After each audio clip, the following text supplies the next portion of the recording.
ones like you working tirelessly to keep things running every single day.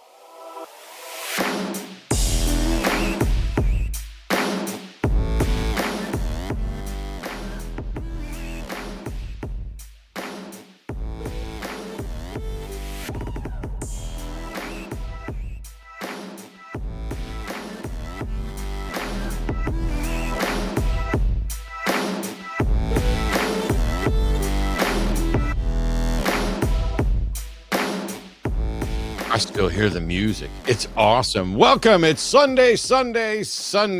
Welcome to the Sunday Show here on the line, the number one atheist call-in program on the planet.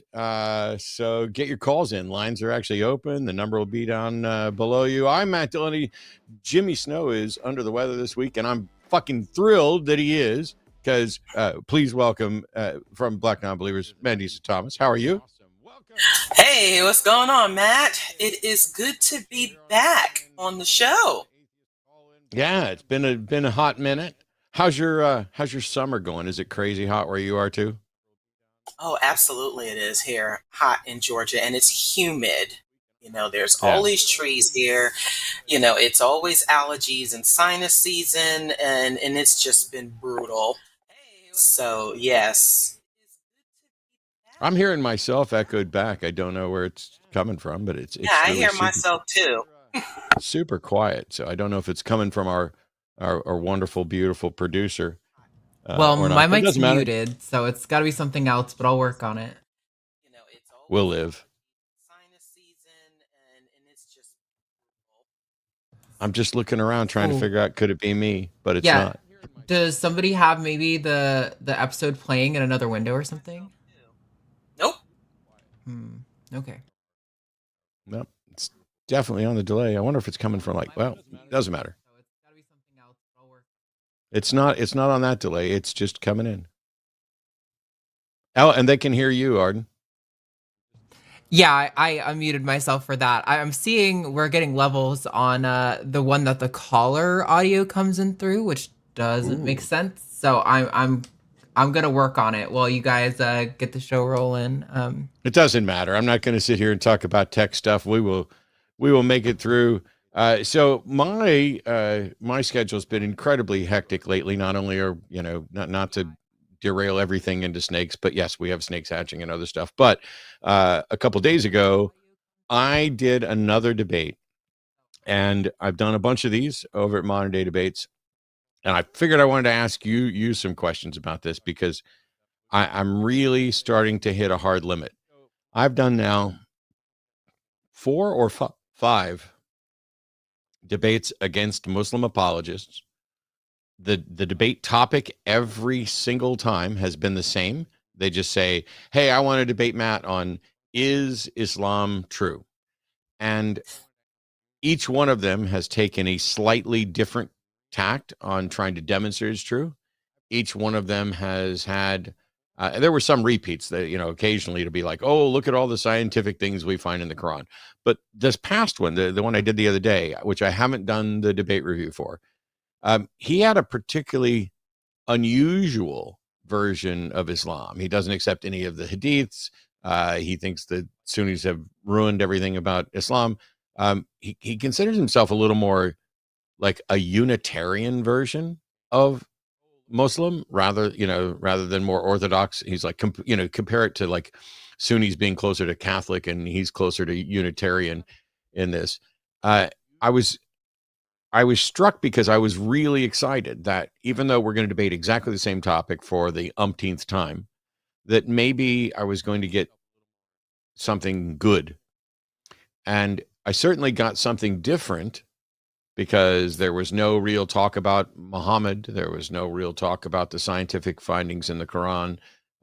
It was just someone basically saying God is reality. Reality is consistent with God. I don't know how much you've engaged with Muslims lately, but to whatever extent you have, maybe seen it online or anything else, are we moving towards like the same sort of fuzzy version of Islam that we've seen with like like the gay friendly Christian churches where they want to throw out all the orthodox stuff and just do a, hey, God is love, and that's all we're going to focus on. Are you seeing any of that from the Islamic world? Well, this reminds me of something I saw a few years ago. They're actually in Europe. There was an outlet that interviewed some gay Muslims, Yeah. and that was very, very interesting. It's sounding to me like the I'm spiritual but not religious people. Right. You see that in the Christian denominations, the ones who say, well, the Westboro Baptist folks don't represent real Christianity. They're not Yeah. real Christians. Um, I would say that lately, things have been sort of quiet for me as far as like really being out on the like on the forefront. However, I would say that over the years I have seen more moderate like believers of sorts, and this I would say that the same way we see this in Christianity, right? You have your cherry pickers of the Bible, your cherry pickers of those of who want to follow or follow, I guess, the verse or the quote of the day or what have you. The Sure. same has been going. The same is true for Muslims, and I do know some Muslims who will definitely pick the parts of the Quran or parts or aspects of the religion that they see fit that fit within, what they want to follow for that day or that moment. Of course, it's very contradictory to what they're supposed to believe, or maybe it is right in line. But yeah, I mean, I've being from New York, you kind of see a lot of the same or similar things like that you see in Muslim communities that you see in Christian communities. Um, people will try to fit what suits them in a lot of ways. I've also seen people who were raised strictly in the religion, but then as they got older, they broke out of it. But I will say that it was very interesting to see openly gay Muslims, especially because even in Europe, there's still a bit of a danger to be, especially Muslims that are of color. So Yeah. it They're openly is, gay here. They're yeah, openly gay yeah. here, but they're not openly gay in Bangladesh, Right, absolutely not, absolutely not. But And I I could never really thought imagine. about this. Hmm. No, what'd you say about you can imagine what? No, I would say I could imagine that the I guess the excuses or whatever reasons that they think they're giving are exhausting. Because if you're going to deviate from the religion itself, then you might as well let it go. I mean, I know that being Exactly. a part of a community can be challenging, or the backlash, but you might as well because you're always going to have this struggle. You're always going to there's something that it's never going to align with the beliefs, so you might as well just become comfortable with shedding it all. I'm wondering because you've been president of Black Non-Believers since the beginning, and Hmm. I know that we've both worked with Daryl Ray and recovering from religion, and recovering from religion in the United States tends to, uh, from the few statistics I've seen, most of the people that they're getting are coming from predominantly Christian, um, some Christian variety, one of the Catholic, Protestant, some version of Christianity. And I'm Right. wondering, I don't know if you even have any statistics or if it's even relevant, but I know that, and I remember probably almost 15 years ago, we sat down and talked about, um, there was a group in Atlanta that were these, uh, absolutely just like awful racist, um, some Hmm. variety, or not like Nation of Islam or something, but I don't know if you have statistics on, for example, Black non-believer membership as to how many of them are coming from Christianity versus Islam versus some other, pocket religion?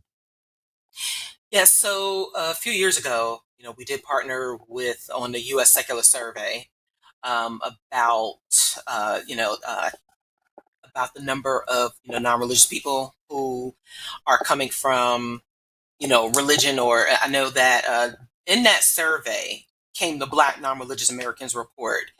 And the majority, of course, are coming from Christianity. And in Yeah. Pew Research, the majority of believers are in this country are still Christian. And the number of believers are still at about 79%, 80%, with with the Black community being still about 12% of the population. Those numbers are still pretty high. I'm sure Pew has more direct statistics on that. I would say that the majority, but we have a number of members who have come from the Nation of Islam, to be more specific, because if anyone is familiar with the Nation of Islam in the United States, it did target the Black community. We have some that came from what is considered traditional Islam, that would be practiced in what is considered the Middle Eastern countries.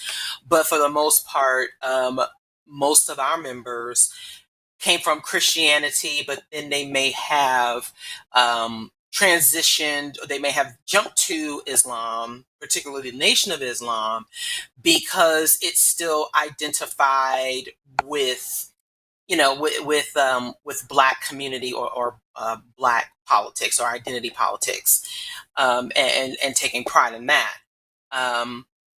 However, you have a very, very few who may have come from other belief systems, but definitely the majority, especially here in the United States, are Christian, or they came from Christianity.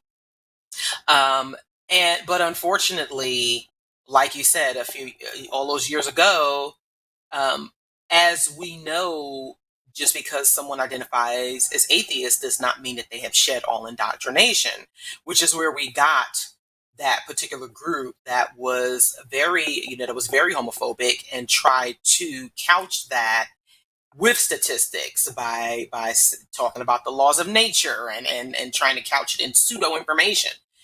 And I think that's also a part of the unlearning and the process of deconversion, is that there's still a lot of information that people are unaware of, and being indoctrinated into religion still, unfortunately, forces people to either react in a certain way, or they may spew half truths, or even misinformation based on what may be, based on what may be emotionally triggering to them.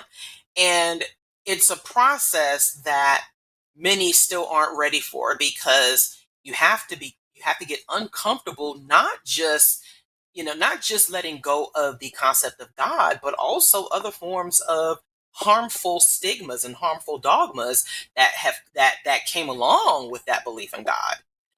So that is always a process that is just much, much harder. And when we're dealing with institutional factors, and I know we talked about this before, when we're talking about institutional racism, institutional injustice, and such, that does still continue to bind people into a certain way of thinking, and does cause more of a divide than anything else. It unfortunately is no surprise that we are still seeing some folks who are not honest about where they are coming from with these premises. And we have to, because I see it in myself, right? There are, even though I wasn't formally raised religious, I was still indoctrinated. I was still indoctrinated into some forms of thinking that I had to unlearn. Like, I will just say, for example, I was indoctrinated to believe that all white people were terrible. And I now know that isn't the case. I will say, as a collective, there is a lot that we have to discuss as far as, again, the institutional factors. But does that mean that every white individual is awful? No, otherwise I wouldn't be sitting here with you, Matt. So, I hope not. Right. Absolutely. I hope I So, duck out of being. I mean, I might be pretty bad sometimes, but hopefully I avoid being awful. It reminds me, you're talking about even though you weren't raised in it, you're indoctrinated to some extent. It's because that sort of thing permeates the culture, and it reminds me when I was a little kid, there was a commercial that we'd see on TV all the time where someone would be getting a manicure, and they'd be talking about Palmolive dish soap and how nice it is on your hands, and they'd be like, oh, you're soaking in it now, and you are soaking in different versions of religion that have permeated culture. And that's, I'm not saying, and I wouldn't ever say that everything about every religion is bad. I care more about whether or not it's true, and certainly religions have built communities, and the problem is, though, that quite often they co-opt the very concept of community and act as if there can be no community absent this, or no good community absent this. that part right there, you are absolutely correct. And community predates religion. Civilizations, and it predates religion. There would be communities, and there are communities whether there's religion or not. And like you said, and also how it's been done historically and institutionally, because we have to be honest about the fact that there have been religions, particularly the Judeo-Christian religions, that have been harmful to communities, that have been harmful to other countries and their resources. Not just harmful, they have been devastating. Yeah. And this is not just something that we're saying. This has been proven. This has been historically accurate. So we have to be, I think we would have more respect for those religious people who were more honest about that, rather than just saying, well, oh no, that's not true.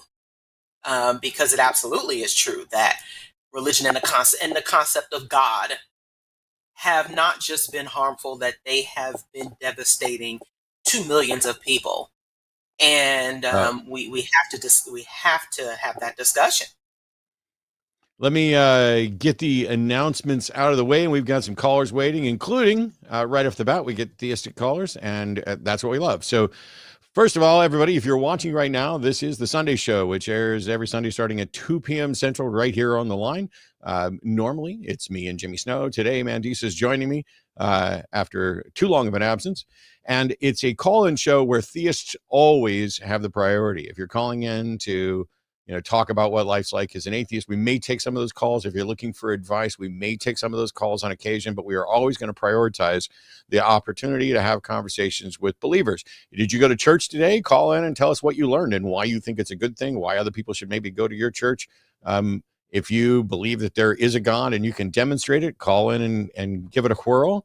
If you think we're monumentally wrong about something, or we've missed an understanding something, call in to defend that. But please remember a few things. Number one, bring your A game. I've done this for nearly 20 years now, and saying, as a caller did last week, that that you believe just because the Bible's God's word. And when I say, well, how do you know the Bible's God's word? And you say, because it is, or because I believe it. Obviously, I can't prove you wrong, but you haven't done anything to demonstrate that you're right. And so you've got to come with more than that. The other thing is to remember that there's probably going to be a slight delay on the audio, and that means that unfortunately we're going to need to talk over each other. I'll try to make good use of the mute button. And the other thing is that it's still a call-in show with multiple people. We have multiple lines open, and so there are people waiting. And so we're going to try to make sure we have good conversations that don't waste time. But that may mean that I put you on hold or mute for a moment to ask a question specifically to clarify, because please try to understand there's an issue with communication, especially for people who aren't used to having these discussions, where you have in your head a concept a concept of God and your religion and evidence and the arguments, and it makes sense to you, which is one of the reasons why you believe it. But if you're not used to talking to people who don't necessarily agree with those foundations, you may say something, and to myself and Mandisa, it may just be, you might have just said purple monkey dishwasher. And so we're going to have to ask for clarification, because one of the most common things is when you say, hey, I believe in God. Okay, which God? And that tends to throw people off. They're like, what do you mean? What do you mean, which God? The God, the one. Yes, I'm aware that you believe in a God, but tell me the characteristics of it. Because even within something like Christianity, there's a variety of different denominations that all agree and disagree on a variety of characteristics of a God. And so all we're doing is trying to get clarity. And I would love to do shows where nobody ever got upset, where I never called anybody an idiot, or where I wasn't called an idiot. I'd love for that to happen. But we're going to do our best today. And we're looking forward to some theistic callers. And I know there's a couple of theists who mentioned that they would be calling in today. So I'm looking forward to that. As a reminder, this is not the only show right here on the line. So you're probably going to want to like and subscribe, because even if you are not that interested in the conversations about God and the supernatural and things like that, there are a number of other shows here. On Mondays is Skeptalk. And this Monday, it'll be Forrest Valkai and Roxanne Fellig. And I apologize, Roxanne, if I've mispronounced your name. I forgot to go and listen to it before the show after probably butchering it the other night. But Skeptalk is primarily a call-in show about skeptical issues where we tend to get experts on. So if you think, for something like a religious argument that there was a global flood, you call in and talk to Forrest about that. You can talk to him about biology, genetics. You can talk to the guest about whatever their particular expertise is. If you're having difficulty applying skepticism and critical thinking, Skeptalk is a great opportunity for you to do so. On Tuesdays, Dying Out Loud with Dave Warnock. For those of you who aren't familiar with Dave, Dave is one of my dearest friends in the movement who is unfortunately dying of ALS. And he's dying out loud. He's talking about what it's doing to him as his body continues to degrade. On occasion, there are conversations about the medical science and what we're finding out, what hope there may be, how people are starting to live longer and longer with it, with what is essentially a death sentence diagnosis, and how he, as a former committed believer, is living his life as an atheist and valuing each day, and the very difficult decisions and discussions about where to draw lines, when you do or don't want to participate, and including very difficult conversations about things like end of life issues, death with dignity, and things like that. I can't praise Dave enough for what he's doing, and you should tune in on Tuesdays for Dying Out Loud. On Wednesdays, I'm back with my own show in the evenings called The Hang Up, which is more often about political issues and what's bugging me than just focusing on religion.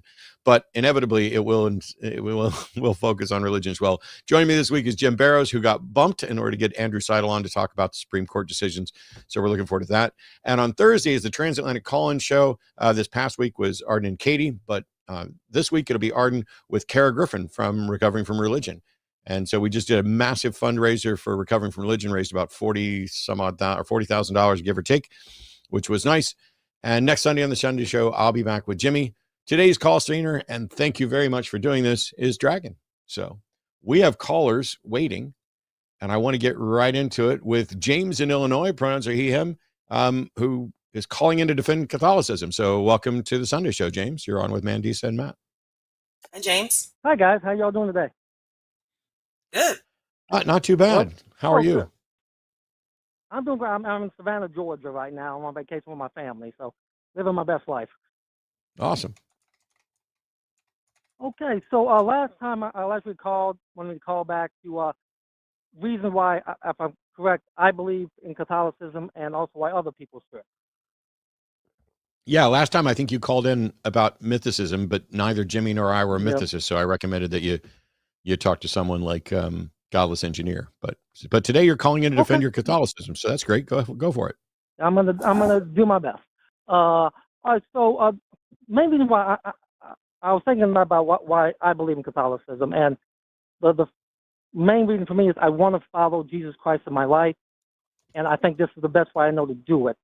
This is the oldest Christian church.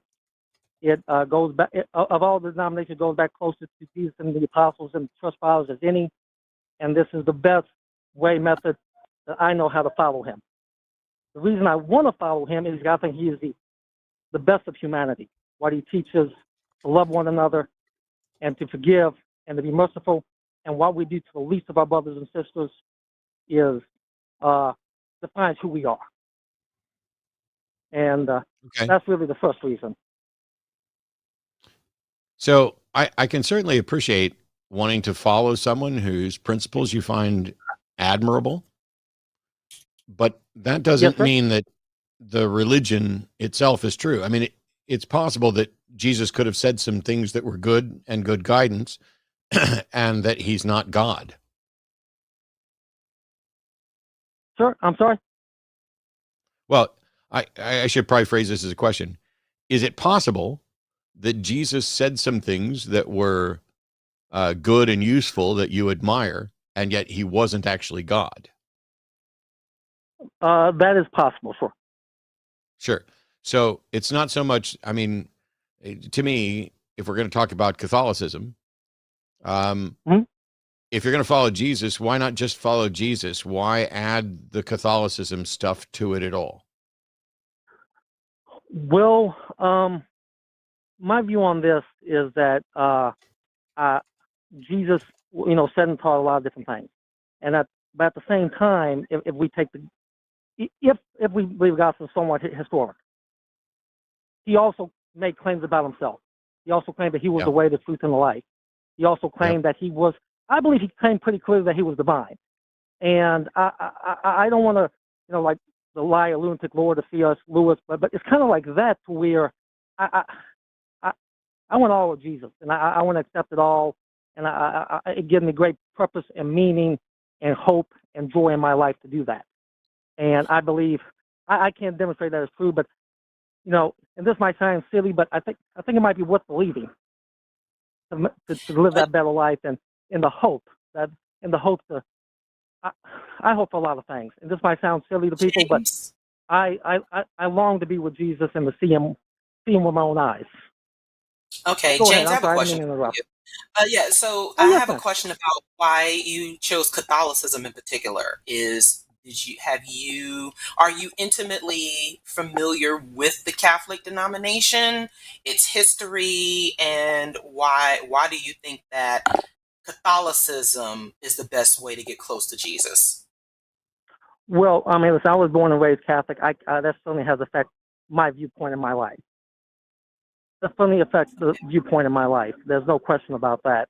I have looked into Catholicism. I do find this older denomination. I was researching things, and like the first church council was in Jerusalem in 50 AD, which predates the gospel. So I think a lot of the traditions and teachings go closer to the historical Jesus than the other denominations. Are you aware that the Catholic Church sanctioned the transatlantic slave trade back in the 15th century? No, I was not aware of that. I was not aware of that. No, ma'am. Yes, so it is well documented that the Catholic Church basically, the Catholic Church sanctioned human trafficking and death and destruction of millions of people.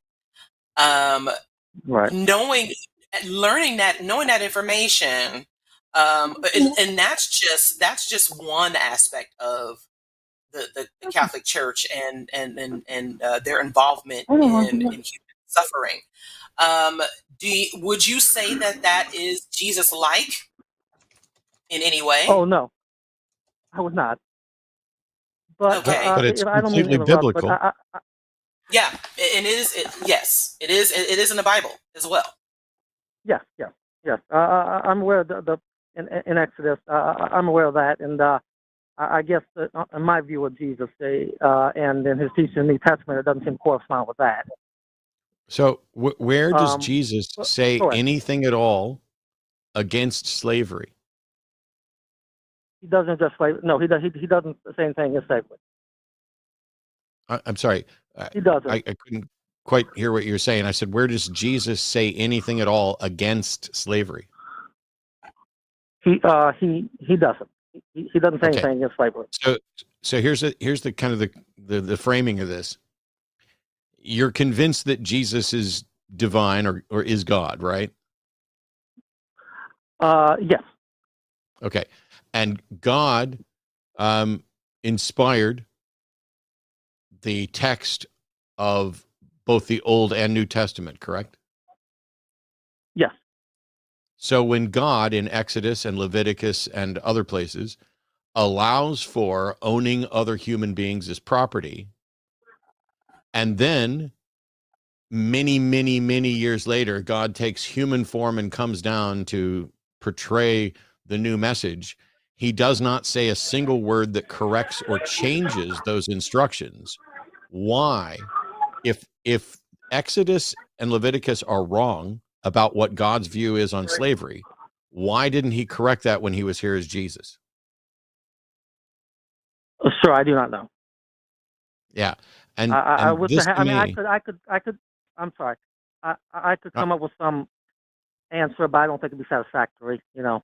yeah, I don't either. My issue though is that if I believed there was a God who was opposed to slavery, then I could not believe in the God of the Bible, right? Because the Bible is not only not opposed to slavery, it specifically endorses it and tells you how to do it and who to enslave and how you can beat them and how much to pay for them.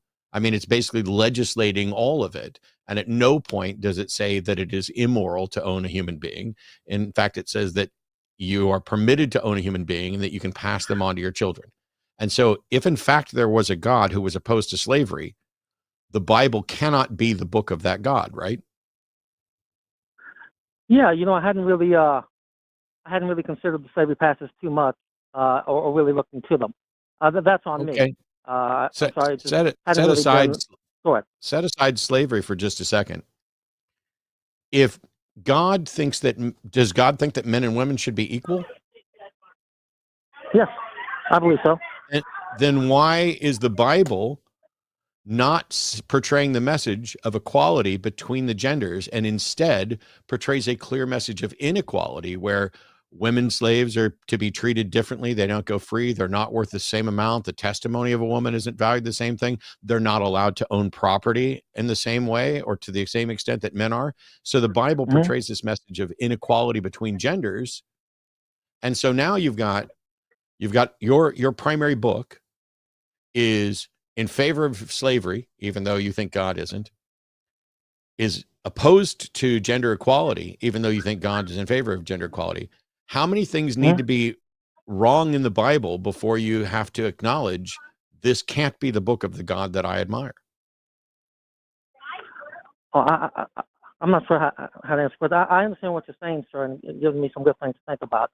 I thought because when I answered, I thought God, men and women was equal because they were both made in the image of God. The first thing came to my mind, and then that but I was I really don't know how to answer your question, so I'm sorry. No, no, James, is nothing at all. Saying that you don't know how to answer it, I don't either. You see, which the only difference between us is that, well, first of all, I wasn't Catholic, even though I had Catholic family members. Yeah. But when I realized that I had no good answer to these problems and dozens more, I knew that I couldn't identify as a Christian because everything I know about the Christian God comes from the Bible. And so I'm in disagreement with the character in the Bible, right down to, you know, when people say things like you did earlier, that Jesus was the best of us. Well, if Jesus is God, then God should be incapable of making a mistake. And yet Jesus doesn't seem to know that salt can't lose its savor. Jesus doesn't seem to know that fig trees can't bear fruit out of season.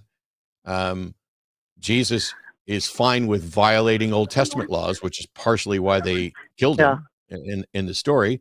And he instructs his followers to go and steal a donkey. He builds a scourge out of leather stuff and chases the moneylenders out of the temple.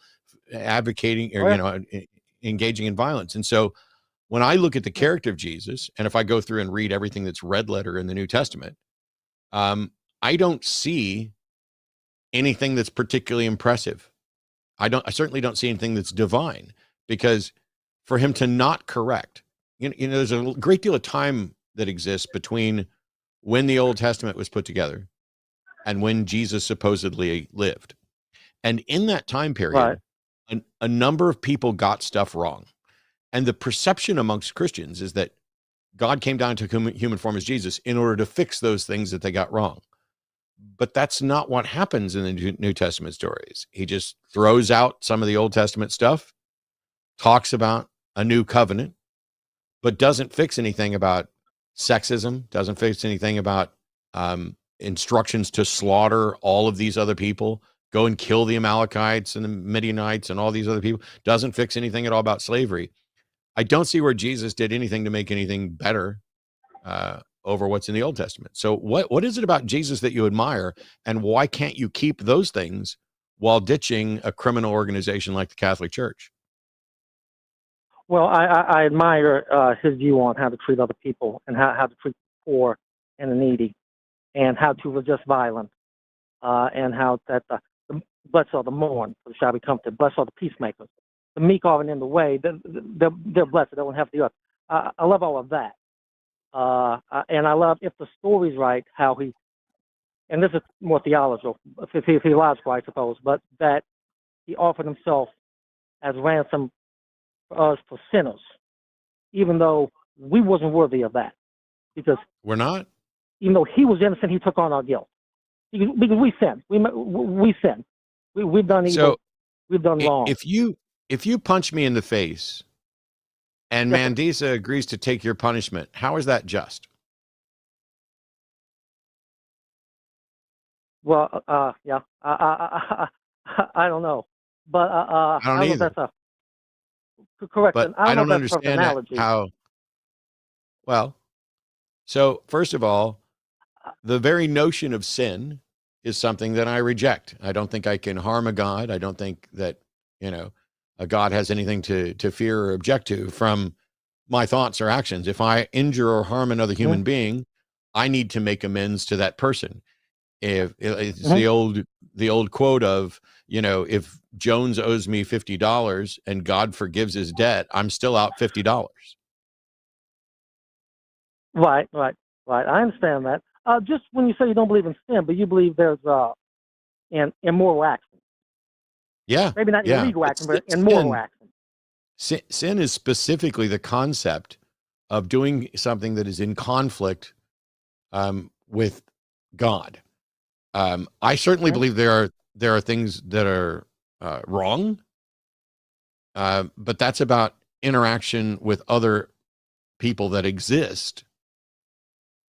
I've done something wrong because the consequences of my actions have resulted in something negative for people, not I thought of something or did something that offended a God. I don't even know how you could offend a God or care about offending a God. Why is a God offended because I looked at a woman with lust? I couldn't say. If they were my wife, I would be offended. But other than that, I couldn't say. Don't you look at your wife with lust? Yes, I do. And for did you look at your wife? Try. Did you look at your wife with lust before she was your wife? Oh, yes.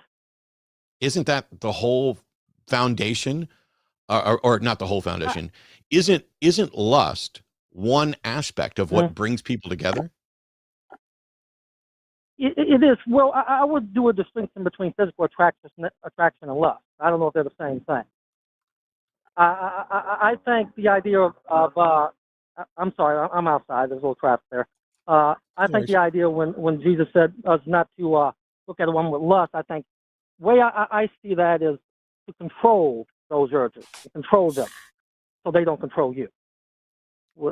Well, I have no problem with controlling urges, but lust is just simply strong sexual desire. But anyway, what is some sin? Do you think it's reasonable that I should be considered guilty from birth because of sins that other people did before me? No. Yeah, No, and yet no. that's the model. So you have a model in Original Christianity. You have a model in Christianity where there's original sin, where there's inherited sin, where there's sin unto carried on to the 6th to 10th generation, etc., which is a conflict, by the way, because one verse it says to the 6th and another one it says to the 10th.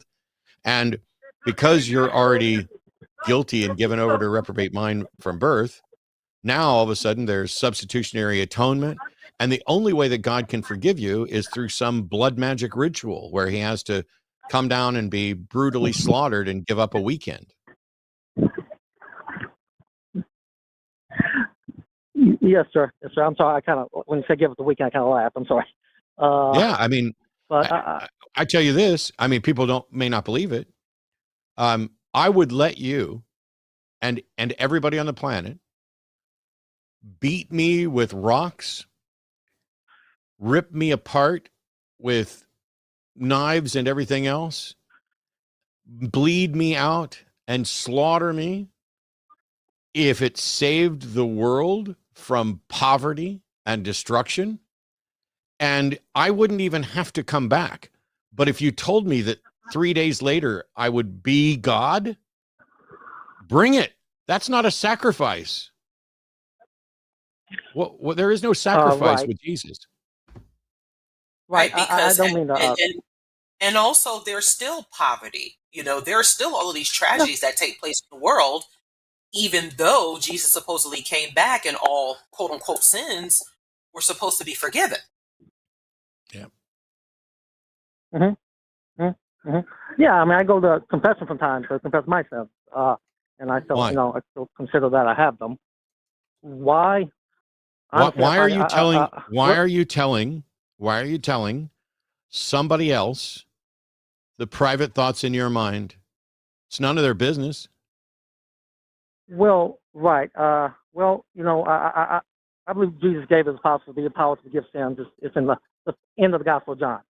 On a personal note, I do find comfort in talking to people and having conversations on private issues. And there's nothing in the Bible I can't afford a psychiatrist.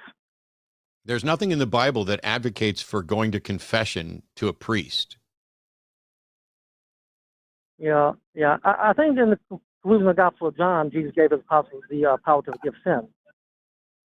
It doesn't institute confession.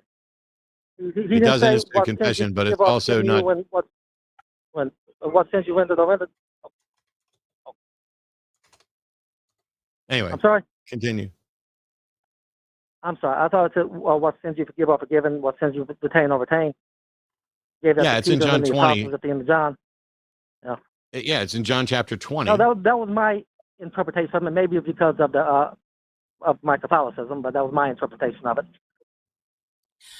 Well, the perfect word of you believe that the Bible is the perfect word of God?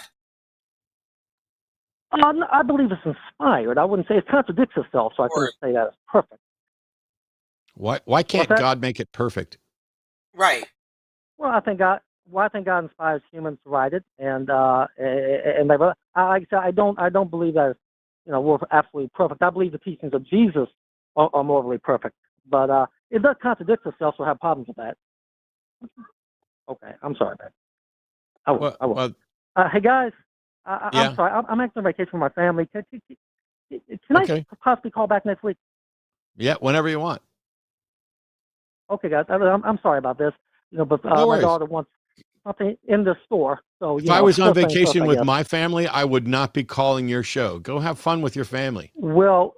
So I told you I would, and I got respect for what appreciate it. Because I may not agree with everything, but I do believe you're fighting for what you believe in. So I appreciate it, James. Thanks. You can call back whenever you want. I'll talk to you guys next time. Okay. Appreciate it. Take care. Thanks. Bye. So there's an interesting line of thought that I've gotten into many times because I wasn't raised Catholic. I was raised Southern Baptist, Protestant. Occasionally I'd go to Pentecostal churches primarily for the concerts. But it's one of those things where so James has this view of what takes place in the Gospel of John, and specifically in I think it's John chapter 20. But one of the problems so here's the thing. I would put my Southern Baptist hat back on, because from the point of view of a Southern Baptist, Catholicism is a cult.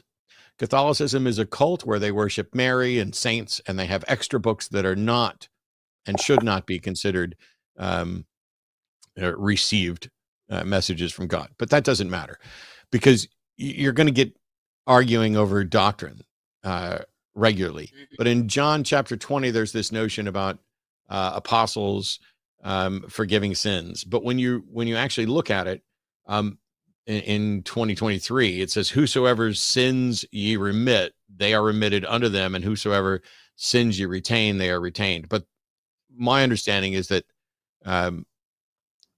this doesn't give the apostles the power to forgive sins. Only God can forgive sins. What it's saying is, when you forgive each other, that basically God will sanction these things. But that's not the same as forgiving a sins. One of the parts is that when we translate stuff into English from Hebrew, Aramaic, and Greek, you potentially lose some stuff. Now, I'm not saying the Protestants are right and the Catholics are wrong. I think the Protestants have a more accurate understanding of the Bible, and part of this is reflected in the fact that for years Catholics basically hid the Bible. You were taught what to think about the Bible by the church, and the whole point of Protestantism was, we don't need the church to tell us what to believe. We can get it directly from God. We can have a personal relationship. And I think that the biblical message, to the extent that it would advocate one or the other, I think it better supports Protestantism. But I don't have a dog in that fight anymore. I'm not. I'm neither a Protestant nor a Catholic. I mean, I would agree with you, and I keep going back to James saying his interpretation, and we hear that a lot from believers, and we hear that a lot from people about it, and it's astounding that such a book that is supposed to be, that is supposed to be the divine word of God, needs so much interpretation, that it leaves so much open to interpretation. The fact that people can interpret it for good and bad, and there are a lot of good and there are a lot of bad things in the Bible. let's like you said before, and so the fact that it is so open and subject to interpretation is what is so mind-boggling. Yeah, it's a great point, and we kind of touched on it a little bit, which is, he's like, oh, well, God inspires it, and I think humans get it wrong. Yeah, but if you were God and you had an important message for mankind, why would you ever inspire it rather than just dictating it or just telling everyone? And why would you inspire it in such a way that it is going to be confusing to some people? And it's not just what some theists would like to pretend is the theists have the correct understanding from God, and it's the atheists who are, God's given them over to reprobate minds, or we're just blinded, or we are taking it out of context, or the Holy Spirit hasn't infused us with the God glasses to understand it. We've been hurt by God. All these different things. Yeah. And even if that were true, throw out all the atheists and explain how there can be over 1,000 different denominations of Christianity that agree or disagree on every single point of doctrine. Why, if you're God, I could see somebody say, well, God doesn't have to come down and clarify to you, Mr. Atheist. Okay, fine. But doesn't he have some obligation to clarify among the sincere believers who have different views on this? If God is opposed to slavery and God is in favor of equality amongst the sexes, then it's God's job to make that clear. And if I were God and I inspired a message and it led to a bunch of people getting that message wrong, hurting and killing each other, setting up organizations that hide child molesters from prosecution, setting up organizations that hoard wealth and protect artifacts over people. If I were God and I looked down and saw all that, not only would I be embarrassed that this was the case, I would have a moral duty to say, hang on a second, that's not what I said. Hang on a second, Right. that's not what I meant. You people have confused this. Let me clarify this. And yet, in the case of James, not to beat him up because he's incredibly honest and he acknowledges when he doesn't have answers, and I love that. But in his view, as I was pointing out on the call, you have a God who in his mind is opposed to slavery, who inspires a book that doesn't just allow it, but sanctions it, codifies it, and with a bunch of details, and then doesn't bother correct it when he's down here to deliver essentially Bible 2.0, the update. I would think that is a bug that should have been patched first thing. Don't own people's property. I have nothing else to add to that. Yeah, because I find it absolutely baffling. All right. We have Muhammad, pronouns are they, them, in somewhere in the United States. So welcome to the Sunday Show, Muhammad. You're on with Matt and Mandisa. Hello. Hello. Sorry, I gotta fix my setup here. Hi, how are both of you doing today? Love your show. Not bad, thank you. Pretty good. Great. So, a little bit of background. I'm a Somali immigrant. Came here when I was really young. And over time, I had I suppose a feeling of being an outsider for a long period of time. It just comes with the immigrant experience for a lot of people. But I always took refuge in my native culture, with Somali culture. But now that I've deconstructed and am kind of seeing everything in a different light, I've kind of lost that connection because Somali culture is so deeply intertwined with Islam at this point. And I've just kind of been trying to figure out where to go from here and how to, I suppose, still be proud of my culture while being an outsider of my culture, if that makes sense. Muhammad, thank you for sharing that. And I can absolutely empathize. I'm sure that is really tough on you. And that is often an aspect of the religion and the community piece that is often the hardest for many people. It's the community aspect. It's not, in many instances, it is the doctrine itself, but it's more of the people in the community that you end up losing once you start questioning and once you start really analyzing it. So that is a very, very important piece to this. Now, you made the inference that Somali culture is heavily influenced by Islam, correct? Yes. Now, before Islam, do you have any information about what Somali culture was like before Islam dominated it? Because in many African countries and among many nations, there were many different tribes, there were many different cultural identities, and those were not just, those were almost erased in many instances by the Judeo-Christian religions, including Islam. So do you have any information about Somali culture and practices before Islam? I know some to a degree, but there's issues with a lack of documentation for cultural practices. Some stuff has cropped up now and then, like our old quote-unquote pagan systems and things like that. And it's been pretty interesting going through it all. And sorry, I'm having trouble finding my words. No, that's perfectly fine.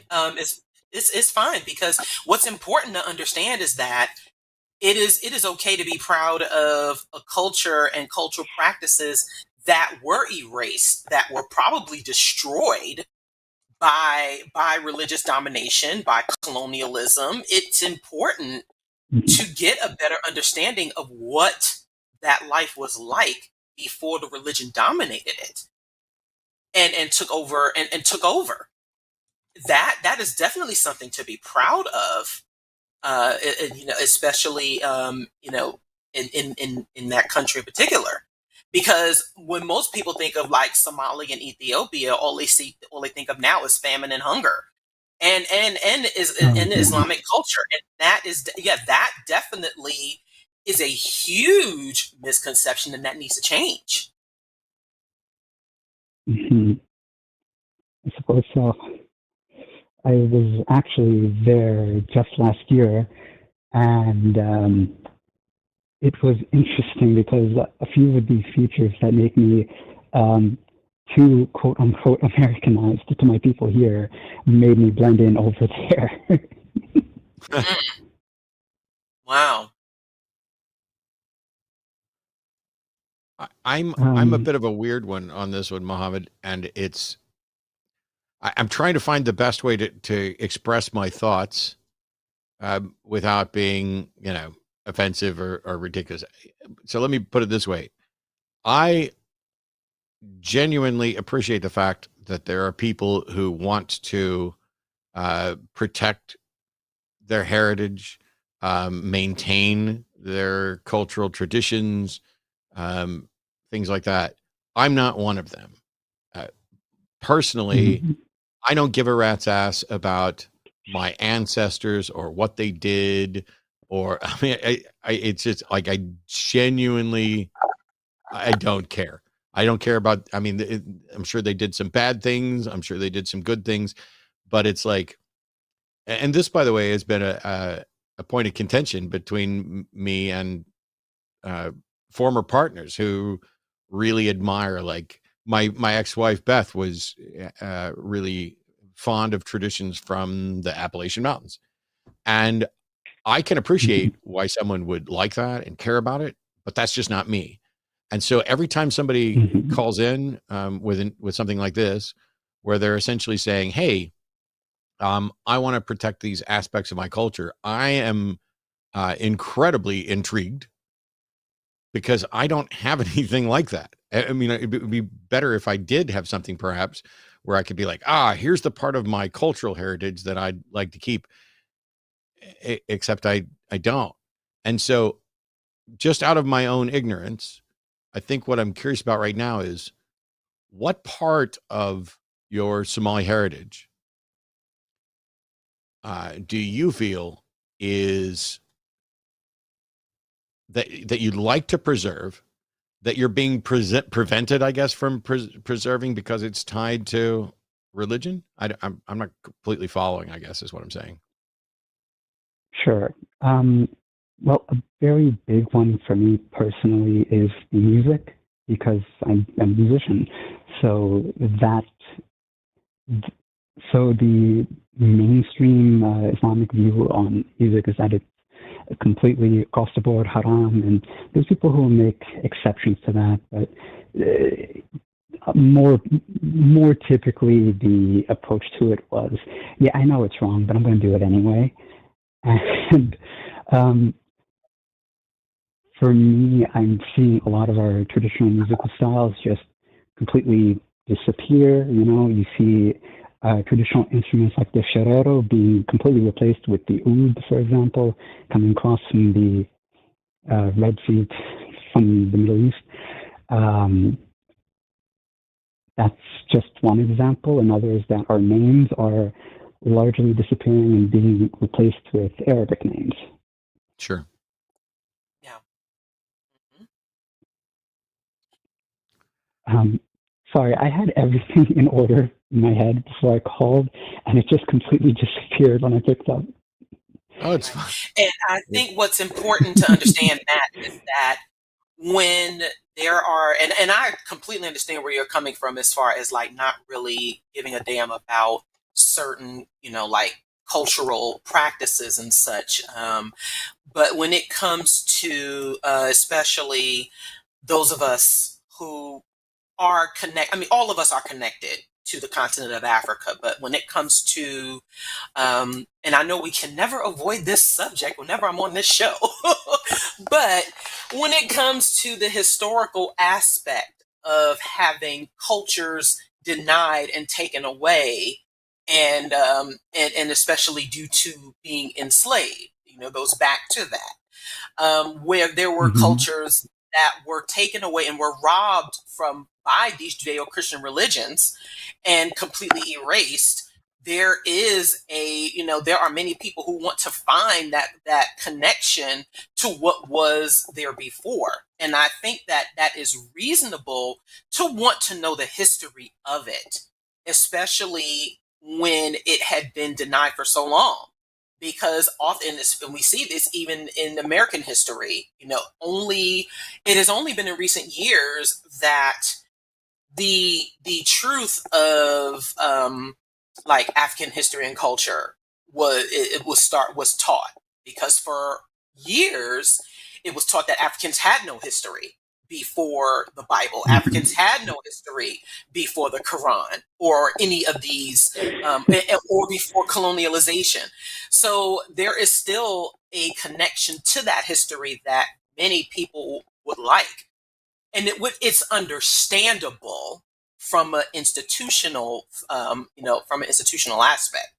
So we definitely, I can personally understand why you would want that, because it is to some degree, important to parse through that, especially from the religious aspect, where they probably would not have taught any of that at all. One of the a lot things of the folklore is gone. Oh, sorry. No, it's fine. One of the things that I'll recommend, just because I always recommend it, but I'm serious. Mandisa's, of course, got great advice and great thoughts on this. And as I mentioned, I'm absolutely the wrong person to ask, because while I know and kind of understand why other people value their heritage and culture, I don't. And it's not just because I'm the generic cishet white guy with no real, like, I don't have a food. I don't have a traditional music. Maybe the mountain music is as close to mine, and moonshine's probably as close. And I like both of those things, and I'd be okay with it. But I also don't give a shit if all the redneck past that's mostly racist shit in my family vanished. But I will recommend that you reach out to organizations like Recovering from Religion or the Psychotherapy Project, because there will be people there who have certainly more expertise than I do on pretty much anything related to deconstruction. But also there will probably be people who've answered this question and spoken to other people who are in similar positions to you on how best to deal with it. But I would say, and this is here we go. Get ready to cancel Matt. There's probably 50,000 things I'm going to say over the next year that's going to get me canceled. I understand why some people complain about cultural appropriation, of people adopting and stealing something that belongs to, or using something that belongs to another group. I avoid that, because my goal is not to just offend people by co-opting their culture. On the other hand, I don't think that things like name and food and music belong to any select group. And as long as what you're doing is sincere appreciation of those, why would I have a problem with it? But in your case, you're not appropriating anything.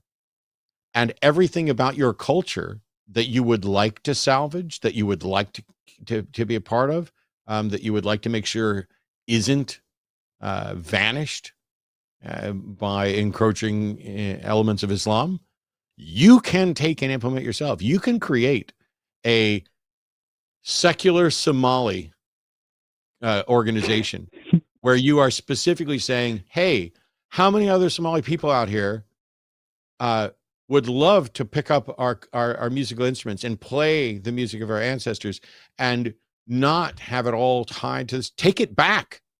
You have to take it back. It's yours to take. And so there's nothing stopping you from taking it back. And to that end, I would also like to recommend Ex-Muslims of North America as an organization to reach out to.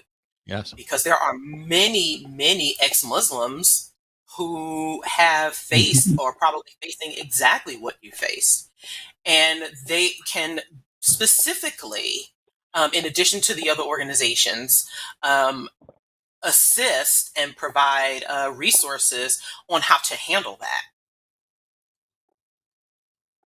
Okay. All right. I will definitely look into those. I've had recovering from religion bookmarked for a while. I just haven't worked up the courage to contact them. But I really appreciate that, and that was very motivating to hear. There was one thing that I kind of buried the lead on, and it's that a modern perspective among Somalis is that, oh, if you leave the faith, then you're not even Somali anymore. And that's, Woo, that sounds like what we go through at Black but... Non-Believers. Yeah. Yes, we go through those identity politics of, if you're Black and you reject religion, then you are rejecting your Blackness. I mean, this is a thing that we deal with culturally and institutionally, and it is very, very challenging. So I completely understand. All right. Well, I don't want to take up more of your time. I think we reached the end. Oh, sorry. No, I was just agreeing with Mandisa, and in a very important way, because if it begins with this notion that somehow being Somali and being tied to a particular religious view are inextricably linked, that it may be more important for you to combat that line of reasoning, to the extent that people could call it a line of reasoning. That may be even more important to dig in on than the other cultural aspects, not to diminish those at all. But if you begin with this, you're only Somali if, then when you try to take back ownership of those parts of your culture, you will have no chance of success. As long as the prevailing line of thought is that you have to hold these religious views if to be considered Somali at all. And so that might be that should be perhaps the starting focus. Okay, I'll keep that in mind. I'll definitely keep that in mind. Before I go, because I don't want to take up more of your time, as a little parting thought, look into Somali banana spaghetti. It's a staple of ours and a bit of colonial revenge, I suppose, because Italians are not fond of it. Banana spaghetti? Yep. You can Google it, Somali banana spaghetti. I will do what I can to look up Somali banana spaghetti. It sounds like the wonderful name of a kid's show, actually, as well. So I look forward to trying to find out more about it. All right. Well, y'all have a wonderful day. Bye. You as well. You too. Thank you. All right. Well, we've had people calling in to thoughtfully and honestly defend their beliefs and to express their concern about finding their way out and in deconstructing beliefs. We've got some other callers that are being queued up right now by the call screener, and huge thank you to our call screener and to our moderators and to our lovely producer. But I'm going to take just a minute before we get to this next call and touch base with you and find out, hey, what's going on? Well, I mean, like, I know we got some Black non-believer stuff coming up, and I want to make sure that people know how to reach you, how to find their local Black non-believers chapter. And you know, we don't have to do the thing that we do. I hate doing this to you. I love you to pieces. And every time we get you on the show, it's like, please explain why there needs to be a special organization. And we don't need to do that. Let's just assume that most people get it.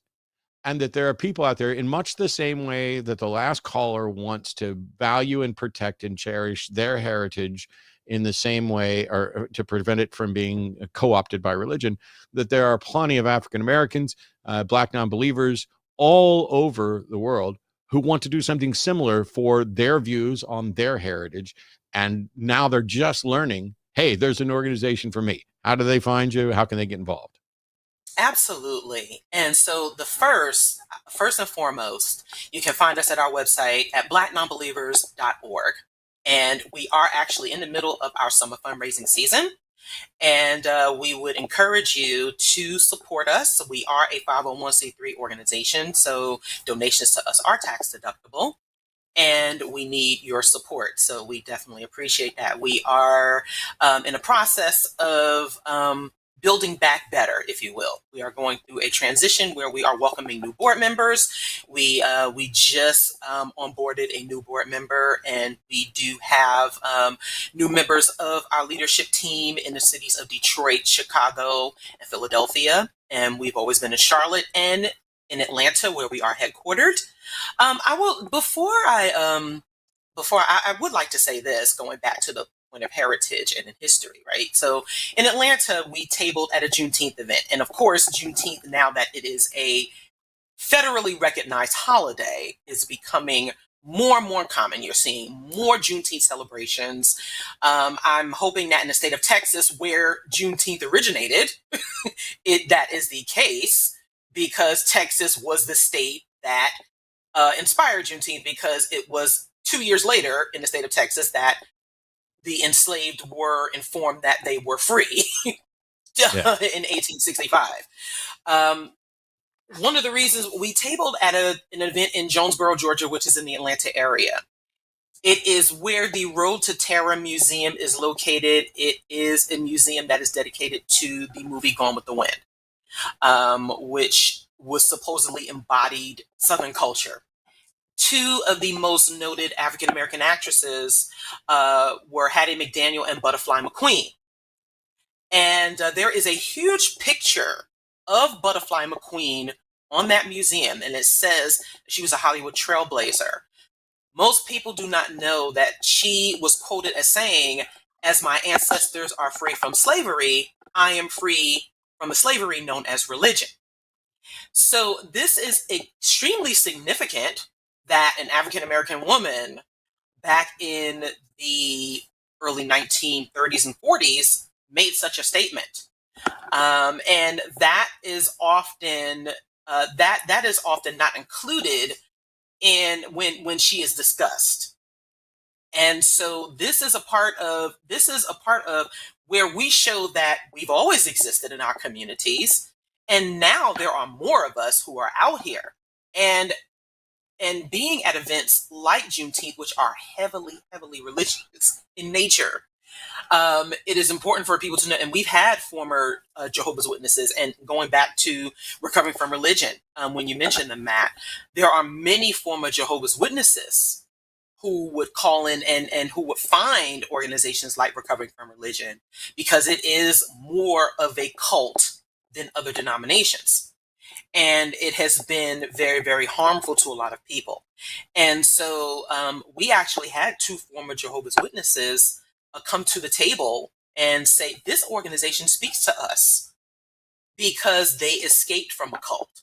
And so to know that there was an organization like Black Non-Believers, where you can connect with those who are either non-religious or who are questioning those beliefs in the face of a very heavy religious presence in the community, is extremely important for people to know and to understand that we exist. And I hope I'm not just rambling there, because it isn't just simply about saying, hey, we exist, but hey, we are a part and we are engaging in aspects of community where we provide that support, that education, that information that people need in order to reshape that narrative. So that is, and also we have our BNC Con cruise coming up, in which Matt is one of our speakers. Yay. So we are definitely looking forward to that. And we are just continuing our community engagement. If people need resources on where to find more information on us and other organizations, that you can definitely find that at blacknonbelievers.org. You can find all of our social media information there as well. Sorry, Matt. I feel like No, took up too much you're time. good. No, you're great. And as soon as you start talking about Butterfly McQueen, that I mean, she's one of my favorite examples, not just because of the quote that was used about being free from the slavery of religion, but the Freedom from Religion Foundation basically honored her with their Free Thought Heroine Award, and Yes. in late 80s, and she said just flat out, basically, I'm an atheist and I find Christianity to be like incredibly absurd, one of the most absurd religions, and is confused about how people don't see this. And actually, let me grab the quote. And she was I'm very an much atheist. Yeah, she said, I'm an atheist and Christianity appears to me to be the most absurd imposture of all the religions, and I'm puzzled that so many people can't see through a religion that encourages irresponsibility and bigotry. And her other famous quote, which I think cements her in my mind as a humanist, even though I don't know that she specifically adopted that label. She said, they say the streets are going to be beautiful in heaven. Well, I'm trying to make the streets beautiful here. When it's clean and beautiful, I think America is heaven, and some people are hell. Mm-hmm. Yeah. Great stuff. We got callers waiting. Thanks for the update, and here we go. I want to take this one first, even though we do have a theist caller. I will get to you in a little bit, right after this caller. But we have John in South Texas. Pronouns are he, him. How you doing, John? Welcome. You're on with Mandisa and Matt. Hey, John. Hi. Hello. Can you guys hear me well, or do I need to change We do. something? Okay, awesome. I've had a little bit of a kind of awakening, I guess, over the past few years. I've called him before as John. I just want to kind of stay anonymous. I'm in South Texas.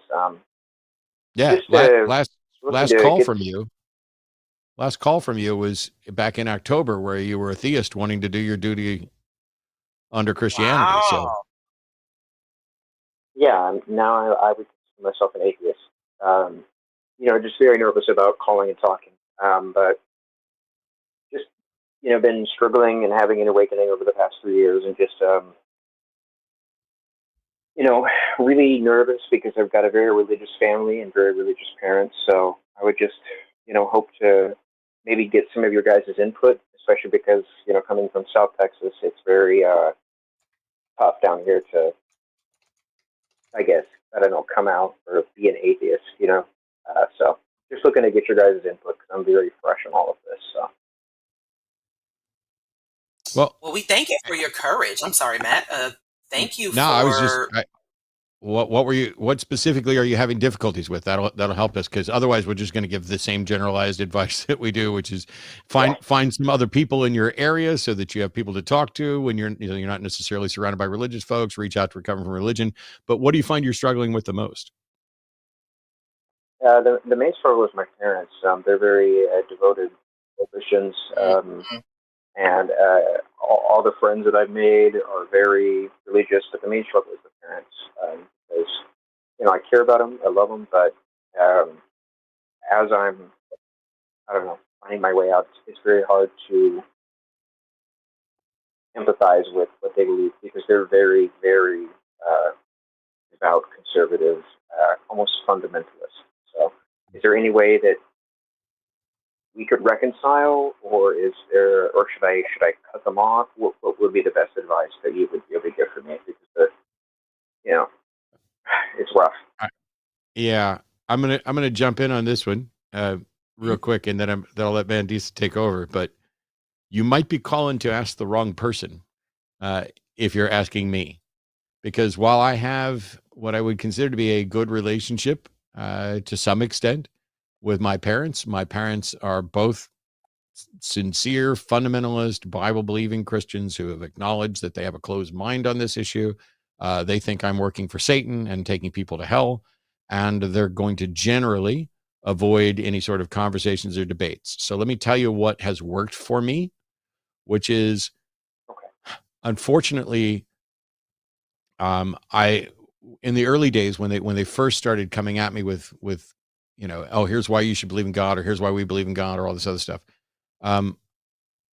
I put the responsibility back on God's shoulders. In their particular view of religion, God has a plan. God is real. God reveals himself to whoever honestly seeks, or whoever is part of his plan to reveal. And so either it's not in God's plan to reveal himself to me yet, or he has some other reason or something else. But they know that if God revealed himself to me, I'm not going to deny it. I may not worship, but I would absolutely believe that God exists. I'm not going to deny that. And this put the responsibility back on God's shoulders instead of on their shoulders, which kind of eased things up a little bit. The second thing that happened was when it got to the point where it was clear that the conversations weren't going to move, I was not going to be moved by their personal testimony. They weren't knowledgeable enough. And by the way, this isn't a slam on my parents. There is no apologist on the planet, as far as I can tell, who has a valid and sound argument for the existence of God. There are some that have better arguments than others, but certainly my parents don't have expertise in that. And so we just decided that we would have conversations about the other things in life that we value and interact that way. That's about the best I could hope for. And if something comes between that, if we get to a point where I can't have that sort of relationship with my parents, as sad as I will be, I will always choose having people in my life who value me for me, who aren't trying to only have a relationship with me based on their religious thoughts. And the same is true for my partners. If my parents aren't going to respect me and the people that I'm with, I don't need them in my life. I don't care that we're blood related. You're family when you act like family, and I'd rather have the family that I choose that respects me than blood relatives who don't. Fortunately, we still get along. I am along the same. Oh, yeah, sorry. Go ahead. I'm sorry. I would say that I agree with Matt 100%, and I also think about the fact that you are still coming to terms with your atheism, and so right now it is more important for you to focus on you. Oftentimes, when we think of the whole "I'm thy mother and father," and in many ways, many of us still seek our parents' approval.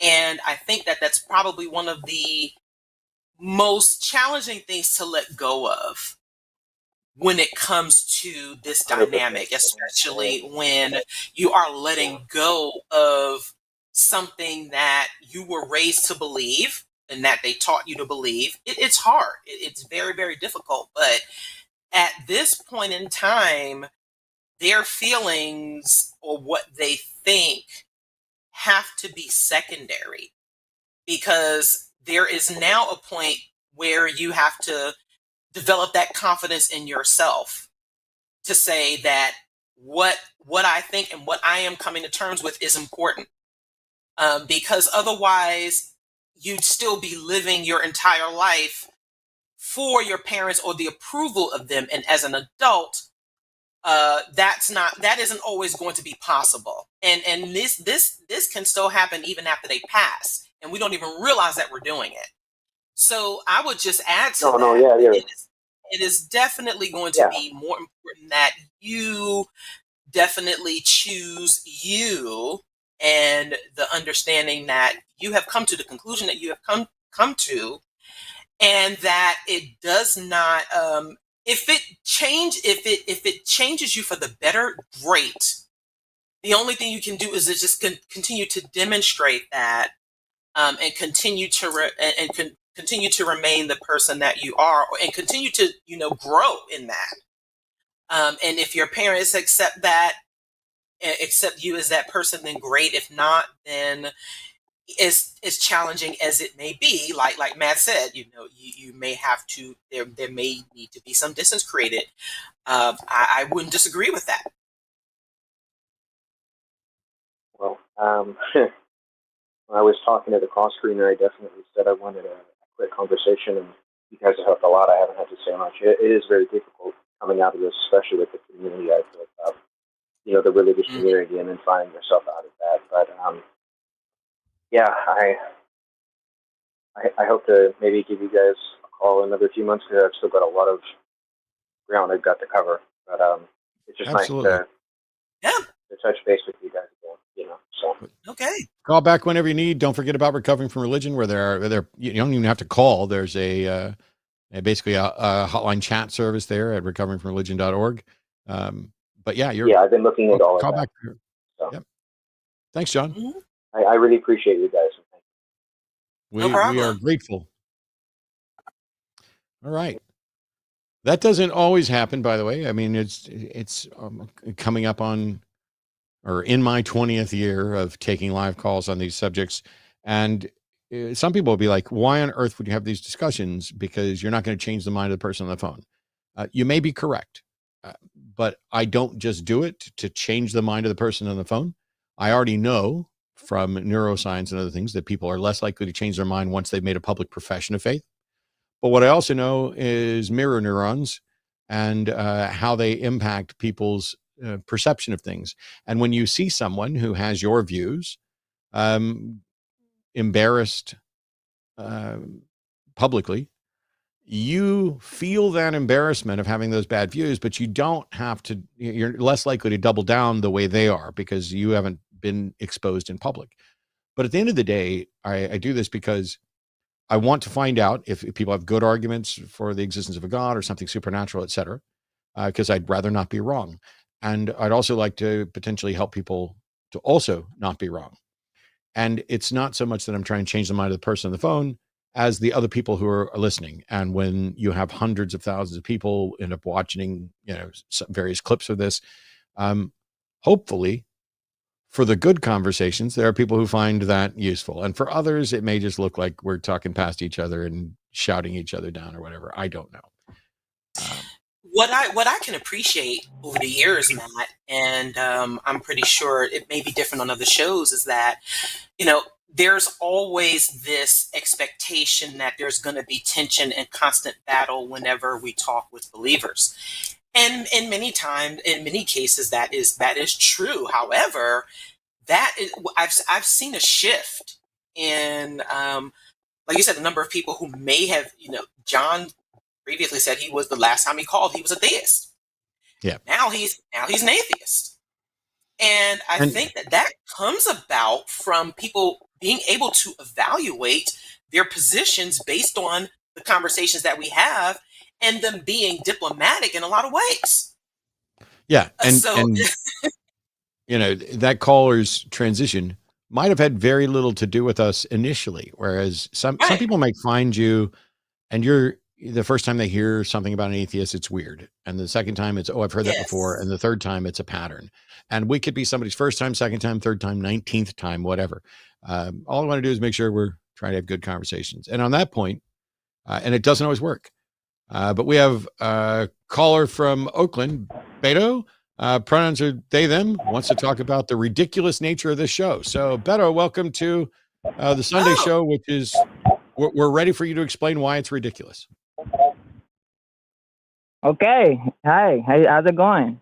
It's ridiculous because you put a different standard of proof than God has set forth. And so it's ridiculous. A different standard of proof for God than what? Than God has created. What standard of proof has God created, and how do you know that?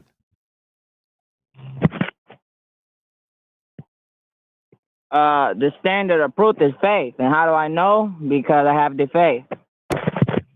Okay. So is it possible for you to have faith in something and it turns out to not be true? Something? What thing are we talking?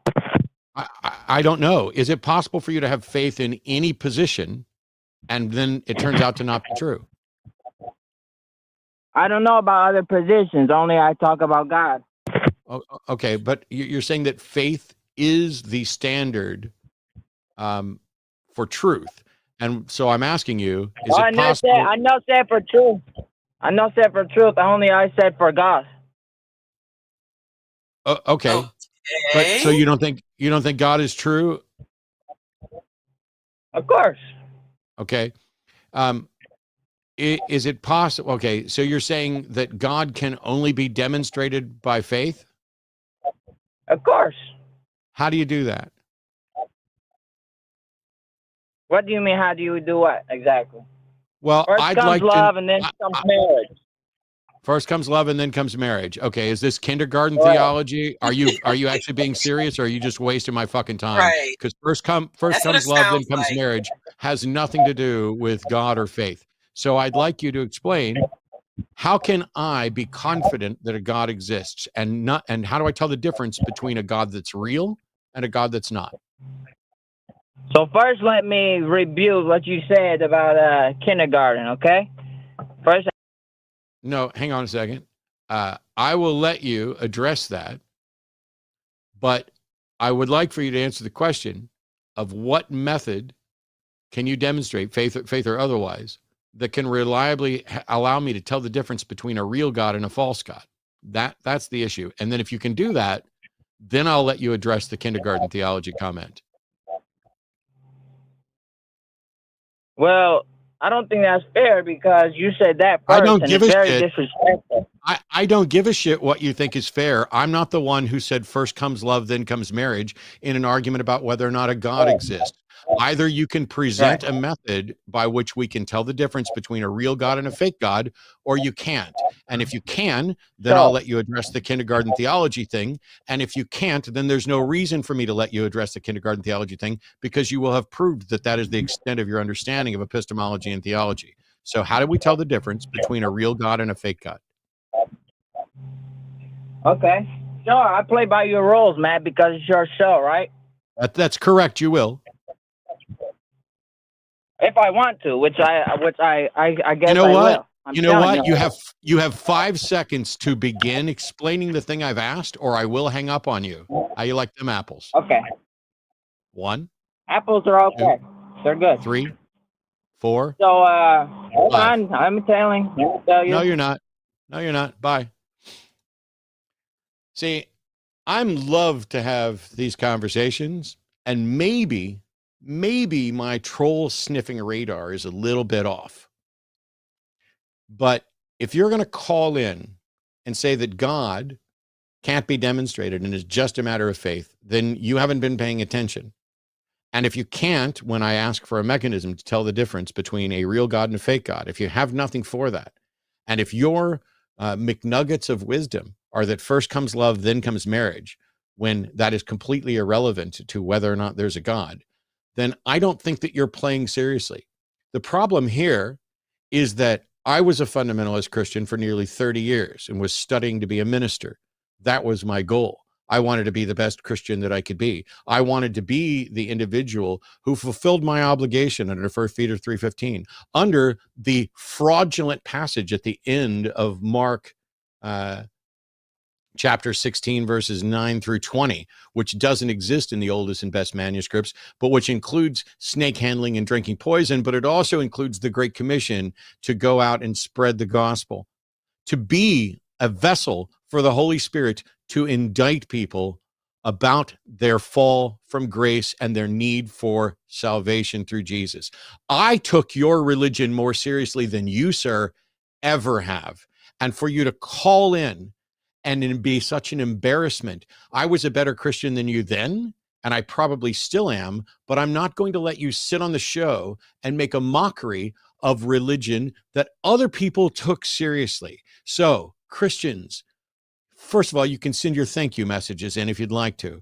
But if you actually care about your religion, if you actually took this seriously, if you actually studied the Bible, if you understand how and why your model of soteriology, which is the study of salvation and what one must do to be saved, is just, then call in and defend it, because those are the conversations I want to have.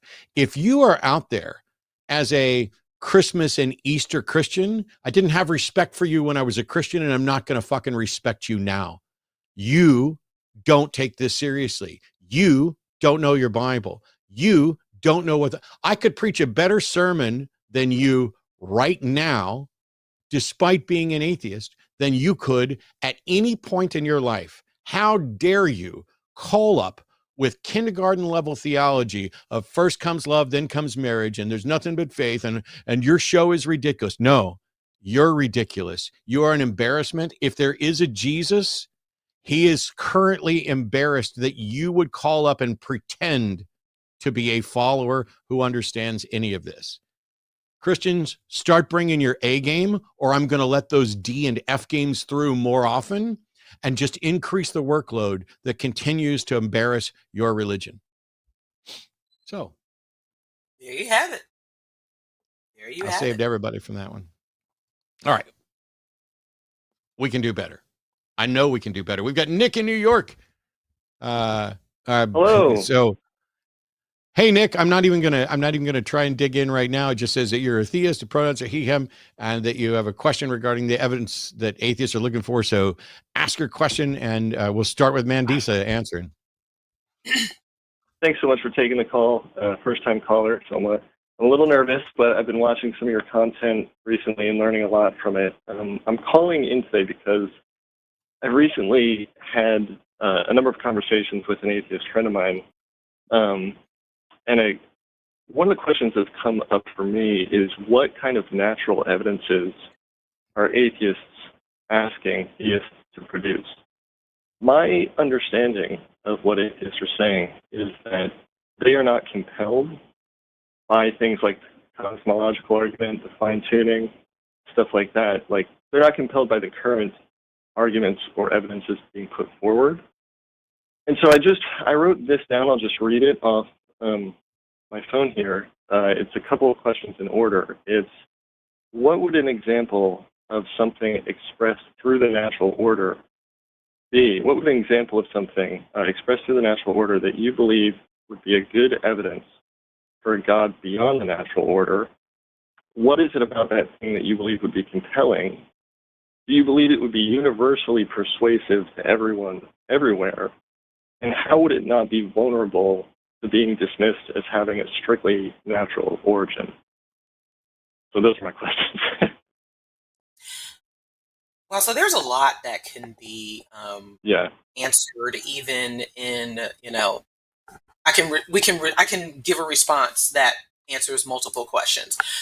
Well, first, we like Matt said before, first of all, which God are we talking about, right? And also, it has to be demonstrable according to, there are many. Now, let's say that you are referring to Christianity as a default, because that's usually the religion of most of the people who call in.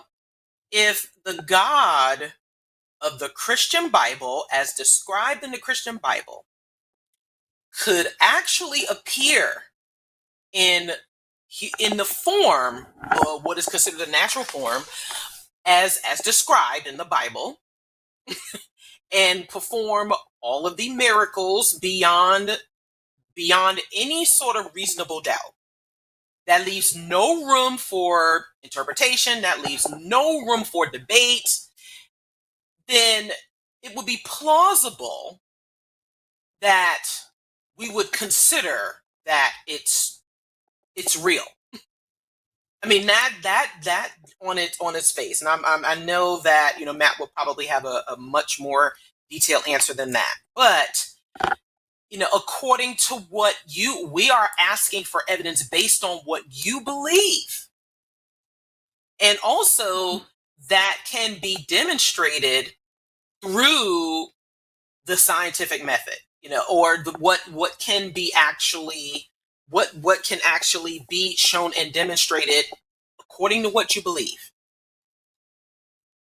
But just saying that, well, God is real, like the previous caller said, based on faith, that is usually unacceptable as proof or unacceptable as evidence. So a lot of that would have to come from what the God or gods of these religions actually coming down in their forms as described in these holy books, and not just saying, well, this is what I believe and you should believe it too, that would qualify better as evidence that I could actually, say. But Matt, I'm sure you please take it from here. I have a completely different answer, Nick. Although I understand what Mandisa is saying, and certainly there are things like that. Like the claims of, I remember Dawkins and some other talking about writing in the sky that said, "I am the Lord thy God," which could be read by everybody in all these languages, and that would be truly amazing. But the problem is, as expressed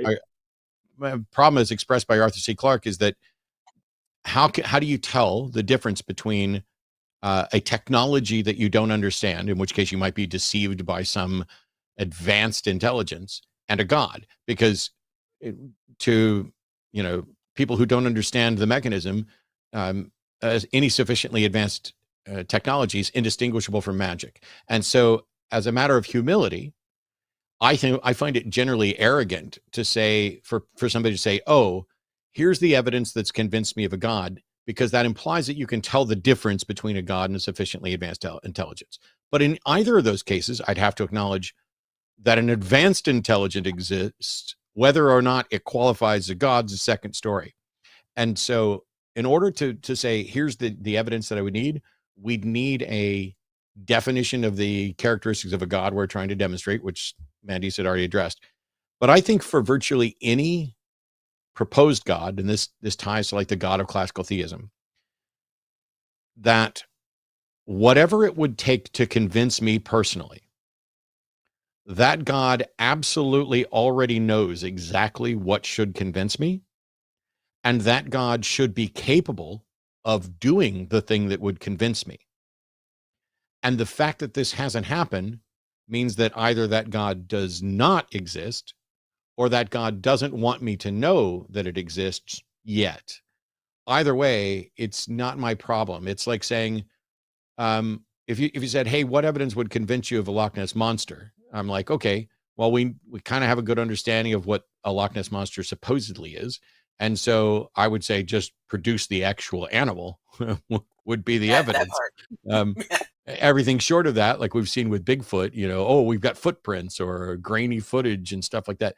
No, you actually have to produce a Bigfoot. And if they're out there, it shouldn't be that difficult. Similarly, if God is something that there's good evidence for, which we have billions of people who believe that they have good evidence for God, then it should be trivially easy to present that evidence, because the evidence that, unless the claim is Matt just won't accept any evidence, or Matt just won't accept the evidence that I will. Well, I'm not going to be convinced that a God exists based on inferior evidence. Like, it doesn't have to be scientific, put it in a test tube, not necessarily. But if your God can't stand up to a grand jury to even get indicted for existing, then I don't see any reason why I should be convinced that he actually exists. So I'm back to if there is a God, that God should be able to present the evidence. Hasn't done it. I don't know why. I suspect that it's probably because no such God exists. Okay, that was very helpful, actually. Both answers were very helpful. And I think, Matt, one thing you just touched on, sorry, there was a lot said there, and I'm just trying to remember all of it. Yeah, no, it's fine. So,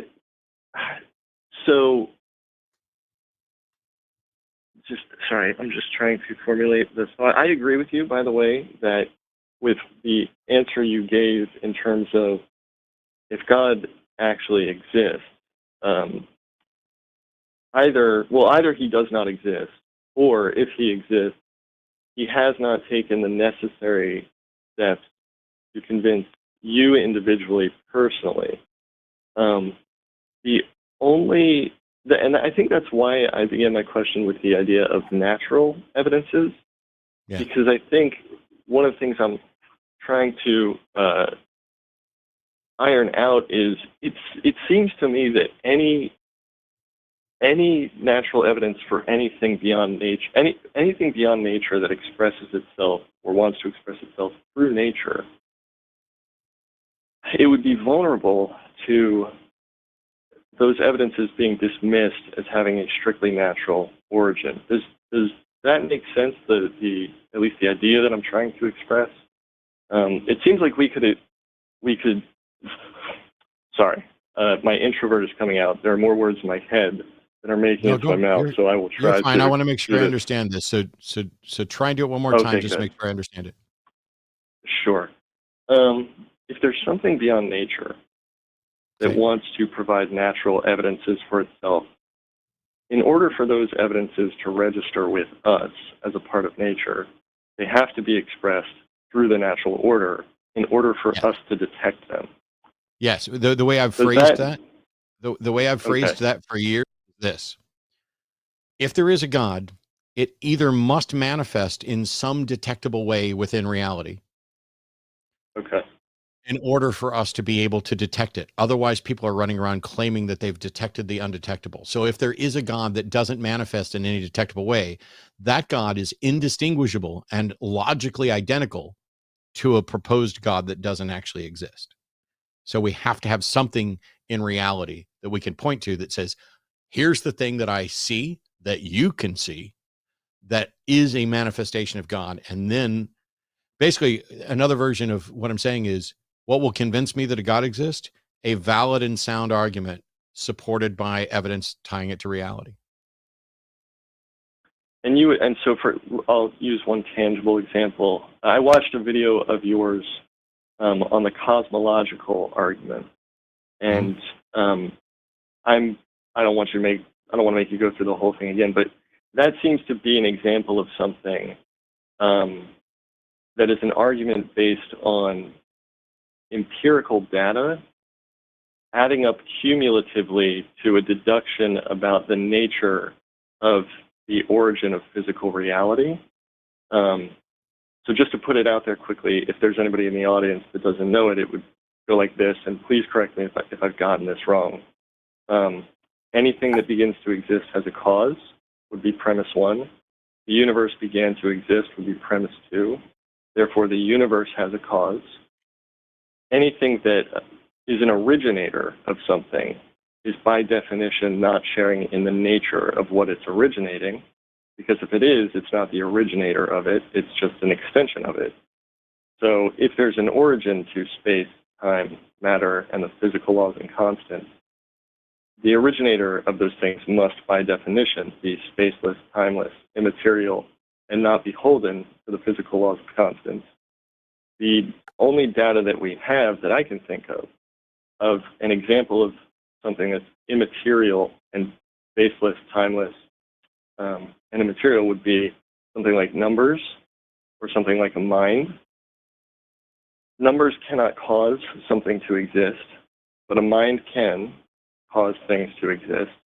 Therefore, the deduction, I'm not saying this is a true deduction, but the deduction is based on the data about the observable natural order, the origin. It's not unreasonable to conclude that the origin would be spaceless, timeless, immaterial mind that caused something to exist. Okay. So there's a whole bunch there to address. Put that out there.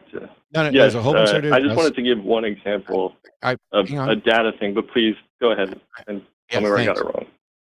There's mountains of wrong. First of all, if we concede every single point that you did in both the kalam, which you started with, and the expansion of the kalam into characteristics, even if I conceded every single point, that doesn't in any way demonstrate that a God exists. It just demonstrates that if we accept all these premises, then it is, well, actually, it's a flawed argument in that it shifts from being a deductive argument to an abductive argument the second you say, hey, the only things we can think of that aren't limited by space and time are numbers and a mind, and numbers can't do things, so it must be a mind. Well, first of all, that's a fallacious argument when you say that because these are the only things that we know of now, we can then reasonably conclude it's got to be one of them. No, when you list candidate explanations, it needs to be exhaustive in order for you to reach a conclusion about which one it is. Second, what we know about now is clearly not potentially exhaustive. But also, we don't have any example of a mind absent space and time.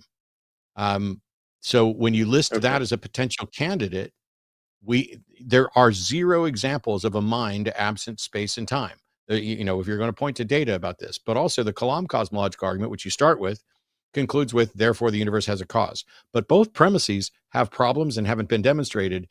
And if the conclusion is, therefore it has a cause, that doesn't tell you anything at all about the cause. And the assertion that the cause cannot be a part of this is not necessarily true. It's intuitively and seems true. And so what's happened here is basically what you've built is there needs to be some explanation for the origin of the universe. That explanation has to be something other than the universe. I can't think of anything other than a mind that can do something.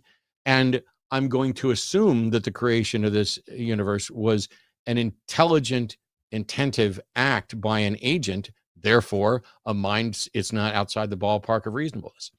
The correct position is, even if you accepted that everything that begins to exist has a cause for its existence, which may not necessarily be true, and even if you accepted that the universe had a beginning, which doesn't seem to be true, the current presentation of the universe has an origin that we cannot investigate, but we cannot show that it didn't always exist in some form, or that there wasn't some, universe generating physical explanation for that universe.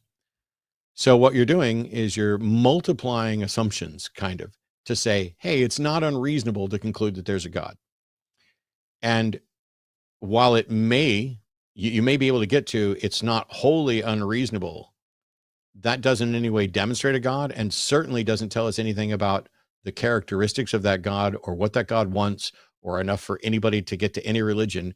The most it could ever get to is there has to be some explanation for why there's something instead of nothing, and a mind that we don't understand, that isn't bound by the physical facts of reality, seems like a not wholly implausible explanation. So I'll just go with that until something better comes along.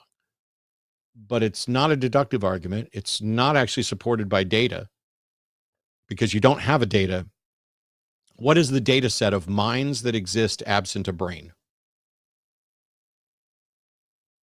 Well, I think so. Again, and thank you, by the way, for helping me understand the shift I made between deductive and abductive. This is something I'm actually looking into, and I'm calling in because I'm trying to understand where the flaws are in the thinking, and get more exposed to this. And I think,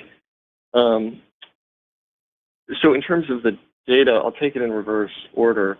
It's not immediately apparent to me that, how should I say this? It doesn't seem to be. It seems to be an assumption that a mind is a product of, let's say, a brain or a neural network. That seems to be an assumption of a characteristic of a brain, rather than something that is fundamental to the nature of what's operating the brain. In other words, I think it starts with a conclusion and argues back. Oh, go ahead. Yeah. No, Nick, I don't need to know so the question is, do we have evidence of some sort of apparent connection between a brain and a mind?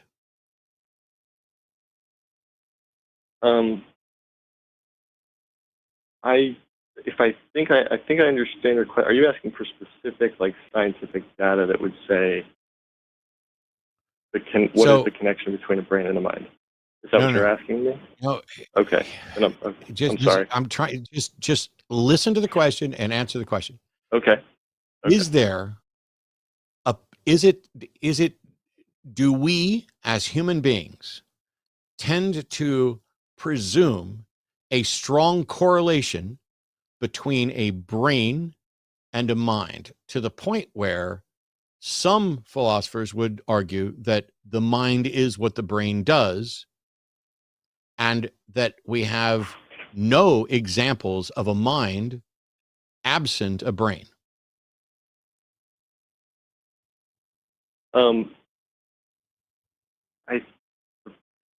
The first part, I would say yes. We do presume that there's a strong connection between a mind and a brain. Okay. And now that you've ironed it out, thank you for doing that.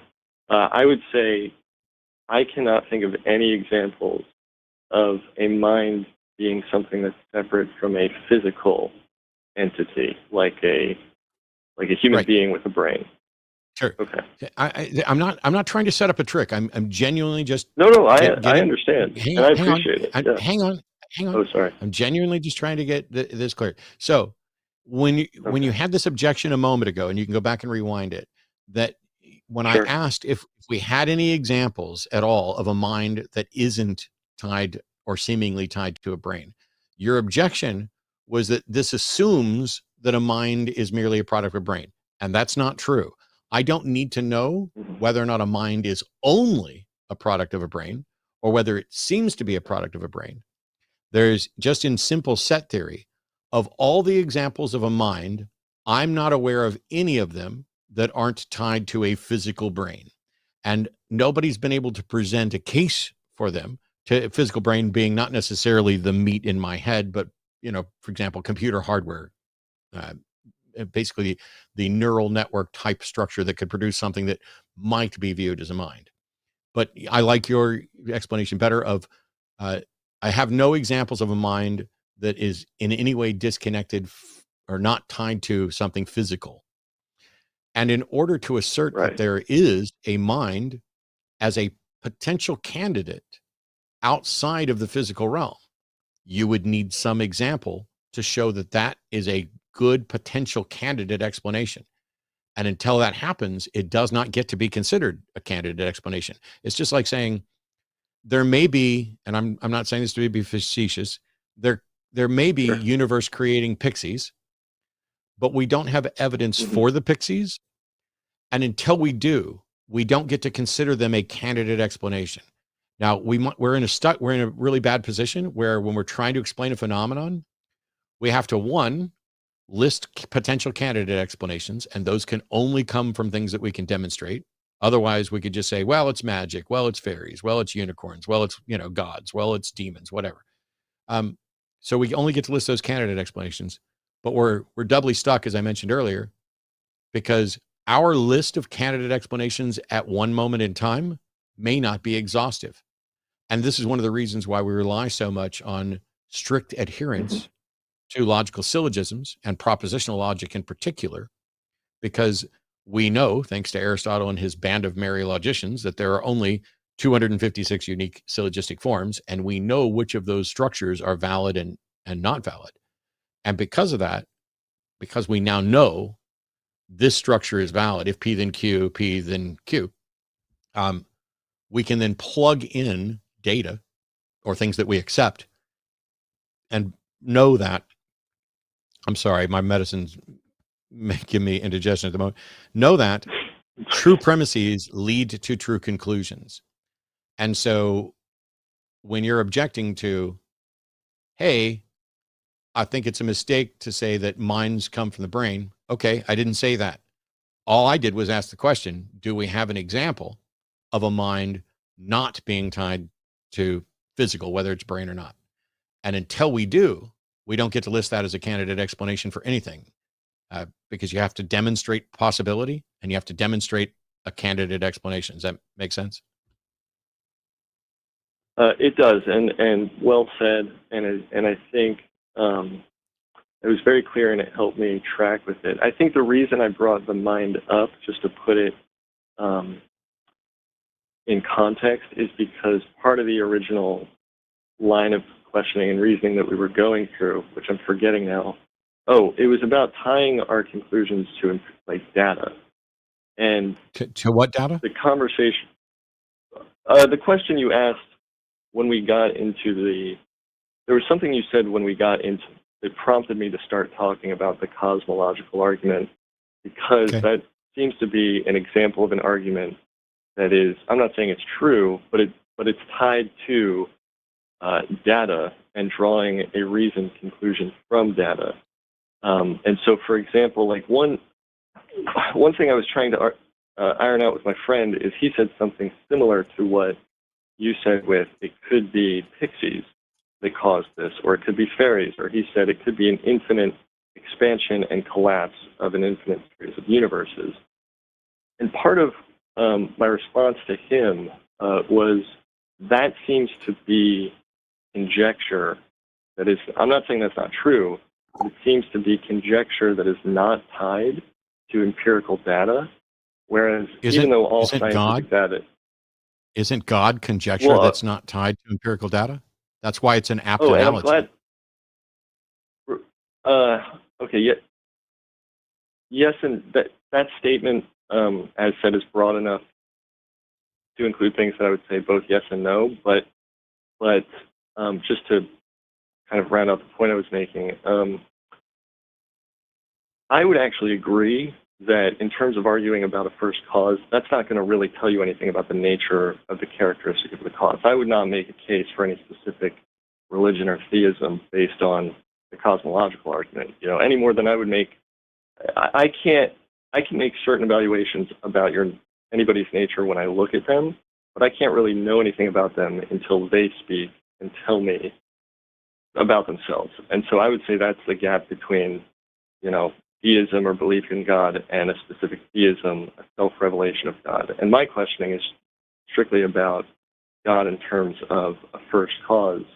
The cosmological argument seems to be reasoning to a conclusion based on empirical data, like the nature of the red light shift, galaxies moving further and further away, gravity becoming less a part of the curvature of the universe versus if you reverse time, it becoming a more curved, infinitely dense, I guess singularity is the term that often gets used. So basically it's not about proving, it's more about deducing the nature of the cause based on the nature of what it caused. And it doesn't seem to be... Oh, go ahead. It's strange to me because, so first of all, there's not the cosmological argument. There's a category of arguments for the existence of God that are cosmological. The one that you started presenting was the Kalam cosmological argument, which is everything that begins to exist has a cause for its existence. The universe began to exist, therefore the universe has a cause for its existence. That is the entirety of the argument. It does not conclude that there's a God. It just concludes that there's a cause, and that argument is already flawed. I don't accept either of the premises. However, my point was that I could accept the entirety of the Kalam, and it doesn't get you to a God or an agent or a mind or anything else. When you start adding in the purported data that you want to explain, things like redshift and gravitational constants and all of these things, those are all things that we would have to account for. However, we are prevented from exploring the origin of the universe beyond the Planck time. And it's absurd to suggest, hey, what happened before time? And since time, as we understand it, in the current Big Bang cosmology, begins with that cosmology, with that expansion is both space and time, then this is how theologians get to, therefore the cause must be spaceless and timeless. But first of all, they're assuming that there is a cause, which they haven't demonstrated and apparently cannot demonstrate because we can't even get back to the origin. And we certainly can't go before the origin, and we don't have any way to investigate it. So they're assuming that there's a cause based on a flawed argument that I don't accept. But even if there were a cause, what can they tell us about the nature of cause? Well, if this is something that we can't investigate, then you can't tell me the nature of it, including that it's spaceless and timeless. But if something is timeless, how much time does it exist for? Are you asking me? Sure. Okay, I didn't know if that was rhetorical. If something exists outside of the... If it exists outside of time, then that is to say that it is not bound by time. Correct. Something that exists for no time and something that does not exist are identical. from our perspective? I don't know that I would necessarily grant that. I mean, How can could something you demonstrate? How can something Oh, go ahead. exist? Existence is necessarily temporal. Something has to exist for some amount of time. Otherwise, it is fundamentally identical to something that exists for no time. And something that exists for no time is by definition non-existent. But Moreover, so tell me where I'm. Oh, go ahead. Sorry. Moreover, I'm sorry. Moreover, action requires time. Causality generally has, well, there may be different models of causality. Causality has cause and effect, but action, for a being to take an action, requires time. There has to be some period of time where that action took place and then what happened after that action. So if you want to say that there's a being, what does it mean to exist without time if something that exists for no time is identical to something that doesn't exist, and something and every action requires time? Right. You said a second ago, and by the way, it's a great line of questioning. I mean, my understanding is the concept of aseity, essentially self-existence. What does it mean for something to not be dependent on anything outside of itself to exist? It's not non-contingent. Not just. I'm sorry. Say that again. It would be non-contingent. We're shifting from right. Cosmological arguments and potential first cause arguments to arguments from contingency. Is the universe contingent? Well, you just asked about time, and that's why I brought that up. You asked about time, and I would say it's not contingent upon existing within the nature of time for its existence. And so it's maybe I'm not answering your How can something question. exist? How can something exist for zero time? How can something exist outside? It exists eternally. It doesn't. It never does not exist. Eternally includes time, right? No, not by necessity. Okay. I understand, but that's a temporal. But you're the way I would phrase it is, I think you're assuming the thing that's being argued. You're assuming what that am I assuming? by necessity. Well, I just meant that statement. Sorry, the statement by necessity, something that exists must exist in time, is assuming the thing that's being argued. The thing that is being argued is that things can exist, which by necessity do not exist within time. And so it seems circular to me. It seems to be starting with the conclusion. Did God exist 10 minutes ago?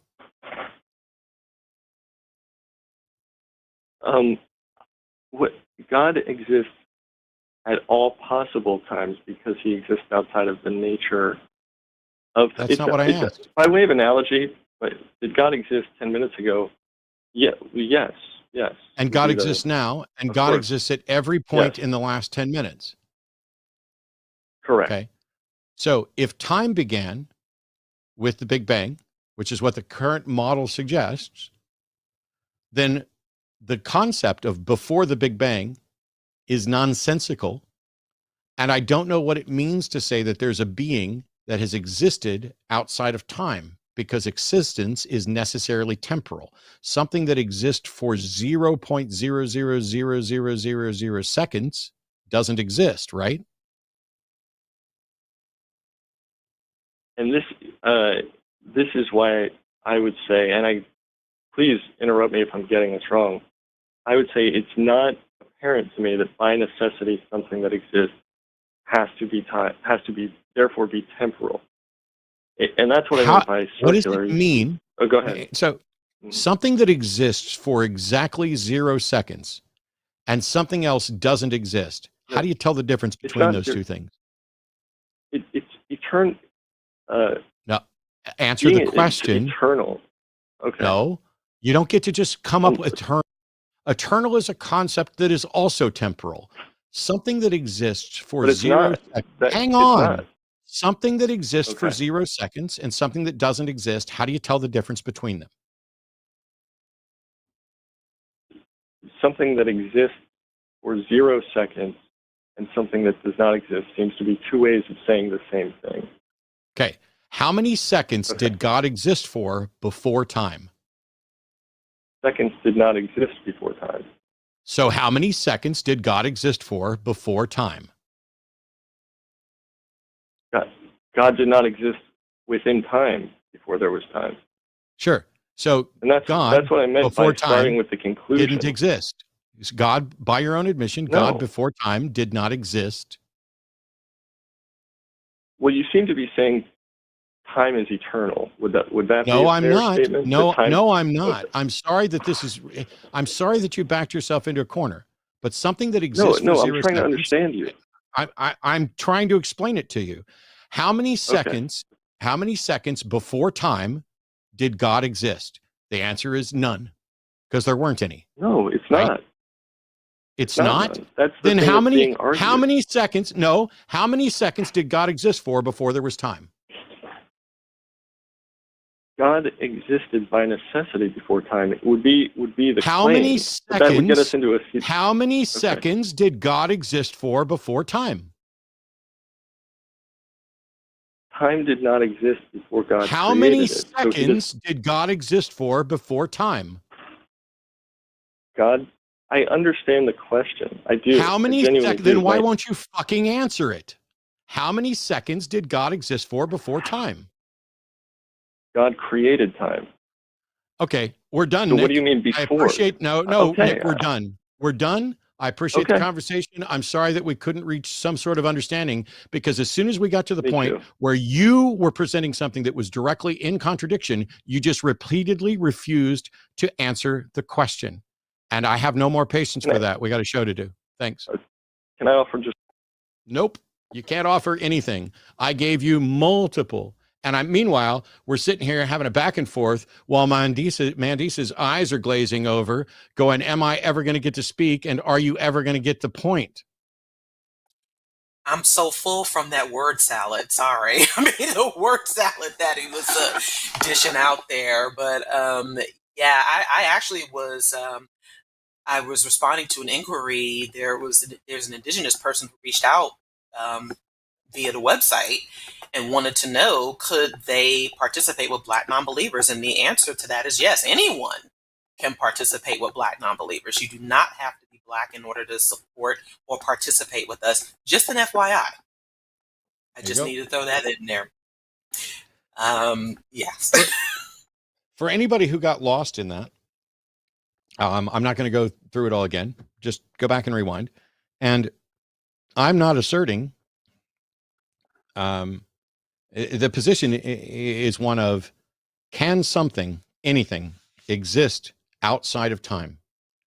Saying God's eternal, saying God created time, saying God exists outside of time, all of those things are assertions that nobody has demonstrated, that I don't think anybody can demonstrate, and that are as absurd as saying there's a married bachelor, because those things are in direct contradiction. And that's the point. And it's very difficult. It's not Nick's fault. Nick's stumbling over the same thing many of us have stumbled over. It is very difficult, because what you've been taught is that there's a God that's not bound by space and time. Well, first of all, how is that possible? Second of all, how do you know that? Third of all, if there wasn't this assertion that there was this being who could exist outside of space-time, would you have ever proposed such a thing? Because it's not something you can demonstrate. It's not something you have evidence for. It is not something, and therefore, your candidate explanation for how God can exist outside of space-time is not a candidate explanation, in the same way that God isn't a candidate explanation for the universe, and neither are pixies, and neither are timeless pixies. You might as well just say, hey, my explanation isn't bound by logic. Well, congratulations. Then we don't have to spend any more time on it. But I appreciate the rest of the call, Nick. I'm happy to talk to you another time, but that was like over a half an hour of just me drilling through stuff. And it's probably better if we both go off and think about what was said, and other people do as well. We got a few more callers to get to today. As a reminder, I'm going to run through some examples. some examples. I'm going to run through the announcements. Wow, I just got a message and it completely distracted me. As a reminder, Skeptalk will be tomorrow with Forrest Valkai and Roxanne Fellig. Dying Out Loud's on Tuesday with Dave Warnock. Those shows are both, I believe, at 6:00. But you can just like and subscribe right here on the line, and you'll get notifications. You ring that little bell about when shows are coming on. Dave will be on with a very special guest on Wednesday. It'll be the Hang Up with myself and Jim Barrows. Finally, I get to do another show with Jim after postponing it for Andrew Seidel. On Thursdays, Transatlantic Call-In Show with Arden Hart and Kara Griffin from Recovering from Religion. And next Sunday, it'll be me and Jimmy. Huge thank you to Dragon for call screen today. You are relieved, Dragon. I will make do with the callers that we have here, and you don't have to do any more work. And we're very grateful for your help. So I clicked the wrong button. I'll get back to that one a little bit later. Danny in New Jersey, pronouns of she, her, has a question for us. Welcome, Danny. You're on the Sunday show with Mandisa and Matt. Hey. Hi, can you hear me? Hello? Yeah, you're here. What's your question for us? Oh, okay. First, hi, Matt. Hi, Nick. Nice talking to you. Hi. Well, okay. So, last time I talked to you and Jimmy, I forgot what subject it was. But anyway, I'm a deer. I consider myself a deer. But I feel like there is a creator that created the universe, but it really doesn't care about like humans like that. Like it doesn't really interfere with our lives, and maybe it just watches us. I don't know, something like that. But there's so many religions and so many gods out there that people believe in, and some evil, some I guess benevolent. I don't think we could ever know which one is the correct one. But anyway, if you guys found out tomorrow that there is a creator, do you think it would be worthy of worship?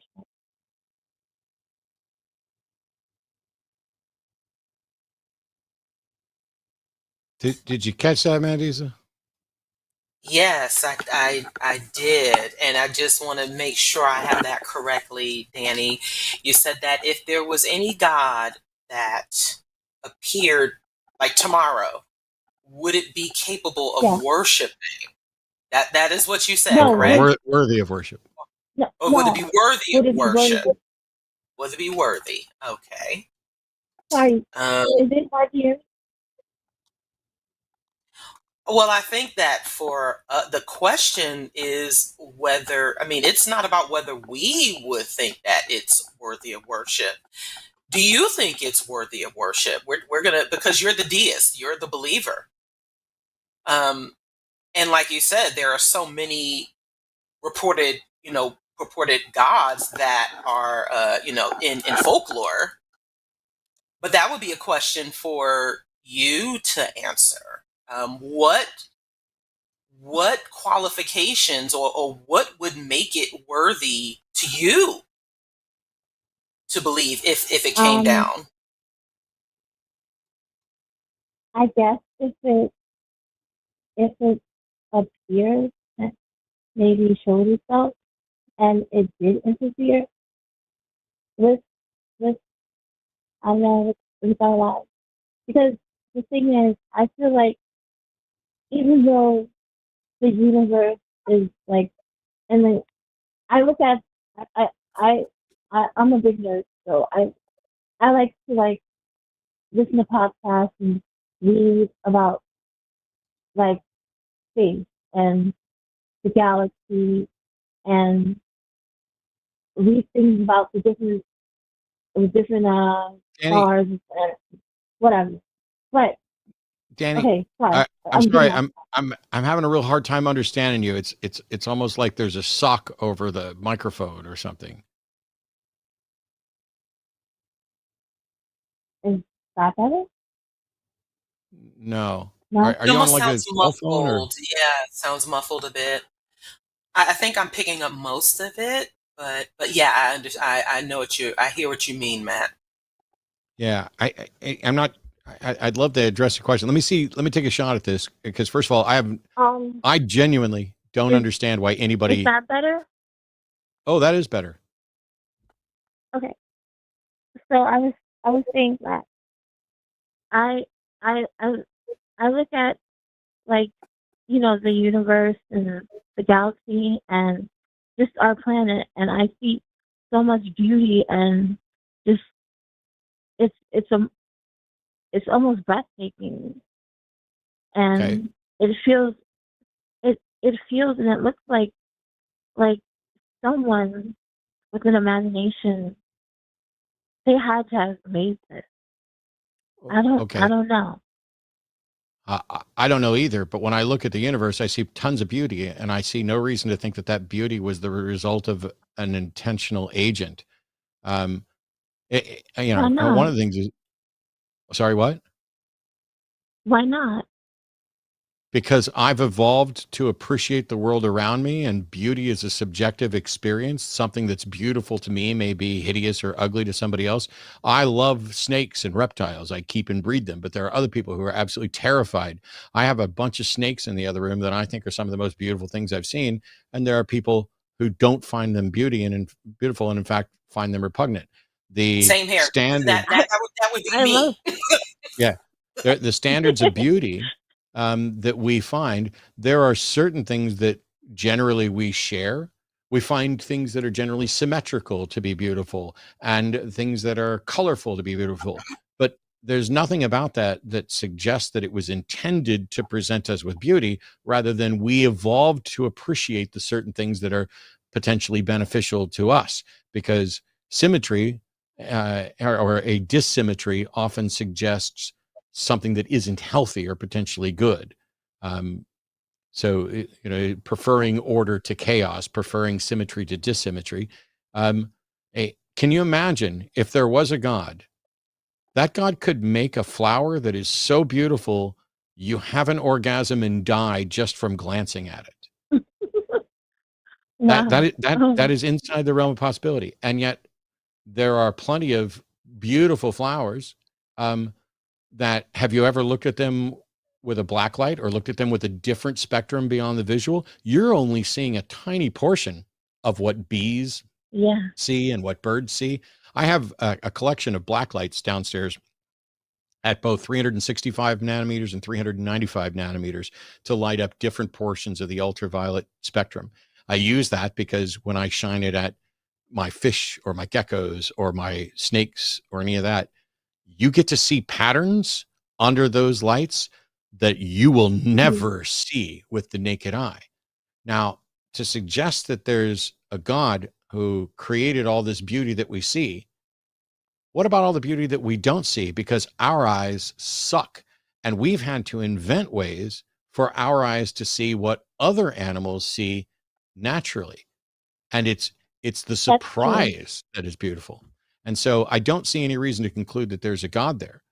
But whether or not something's worthy of worship, which is the heart of the question you asked, which I want to make sure I hit, is this. Anything that demands worship or expects worship is, in my opinion, by definition, unworthy of worship. Worship isn't something that should ever be um, expected or demanded or held as a criteria. If something is truly worthy of worship in the sense of admiration and respect, it couldn't and wouldn't demand it. And so I don't see evidence for a God. But if there were a God that created the universe, I see no reason to worship it any more than I would worship my parents for giving me life. Or, I don't worship my country. I don't worship I value our Constitution. I wish we were fucking following it better. But I don't worship it. I genuinely love science, but I don't worship it. I have as close to worship as possible, I guess, reverence and respect for science and logic. But I just don't see how finding something beautiful suggests that somebody made it so that it would be beautiful to you, or that somebody made you to appreciate that beauty, when what made me, all the evidence shows, is a lengthy process of evolutionary changes where I have evolved to live in the world that will contain me, where I've evolved to appreciate temperatures, humidities that are different from what other animals appreciate. I don't live at the bottom of the ocean because I couldn't. I don't live in outer space because I couldn't. I live exactly where I am. And so the things that I find beautiful there, a creature at the bottom of the ocean or in outer space might find something completely different beautiful. So I can't take the subjective and then conclude there's a God. Okay. Well, here's the thing about how I how I how I think. Like, okay, speaking of evolution, like I understand what science says about evolution and abiogenesis and things of that nature. But it's like we evolved to be what we are today, and we seem to be like the only animals or creatures on this planet who can like do math and like speak and complete sentences, other than a couple of monkeys, I think. But So I don't know. what does that mean? I mean, It, what it, conclusion? Because there are plenty. I could point to lots of other animals that can do things we can't. Like there are animals that can regenerate limbs. We can't do that. yeah, that's true. But we're like, I don't know, smarter than them. Okay, and they're better at And thriving than we are. There are creatures that are much more resistant to bacterial infections than we are. There are creatures who reproduce asexually so that they don't require a partner for the propagation of the species. Whiptail lizards and a bunch of others as well. What you're doing is you're picking out a characteristic that you like and then declaring this is so special that it's likely that it was created and gifted to us. But there are plenty of all the other primates, all the other great apes that we're related to, they have uh, moral senses and sense of fairness. There's some great experiments you can watch with other apes where they're all happy to receive, nuts as payment until they see the ape in the pen next to them receiving grapes as payment, and then they lose their fucking mind because they recognize something fundamentally unfair is going on.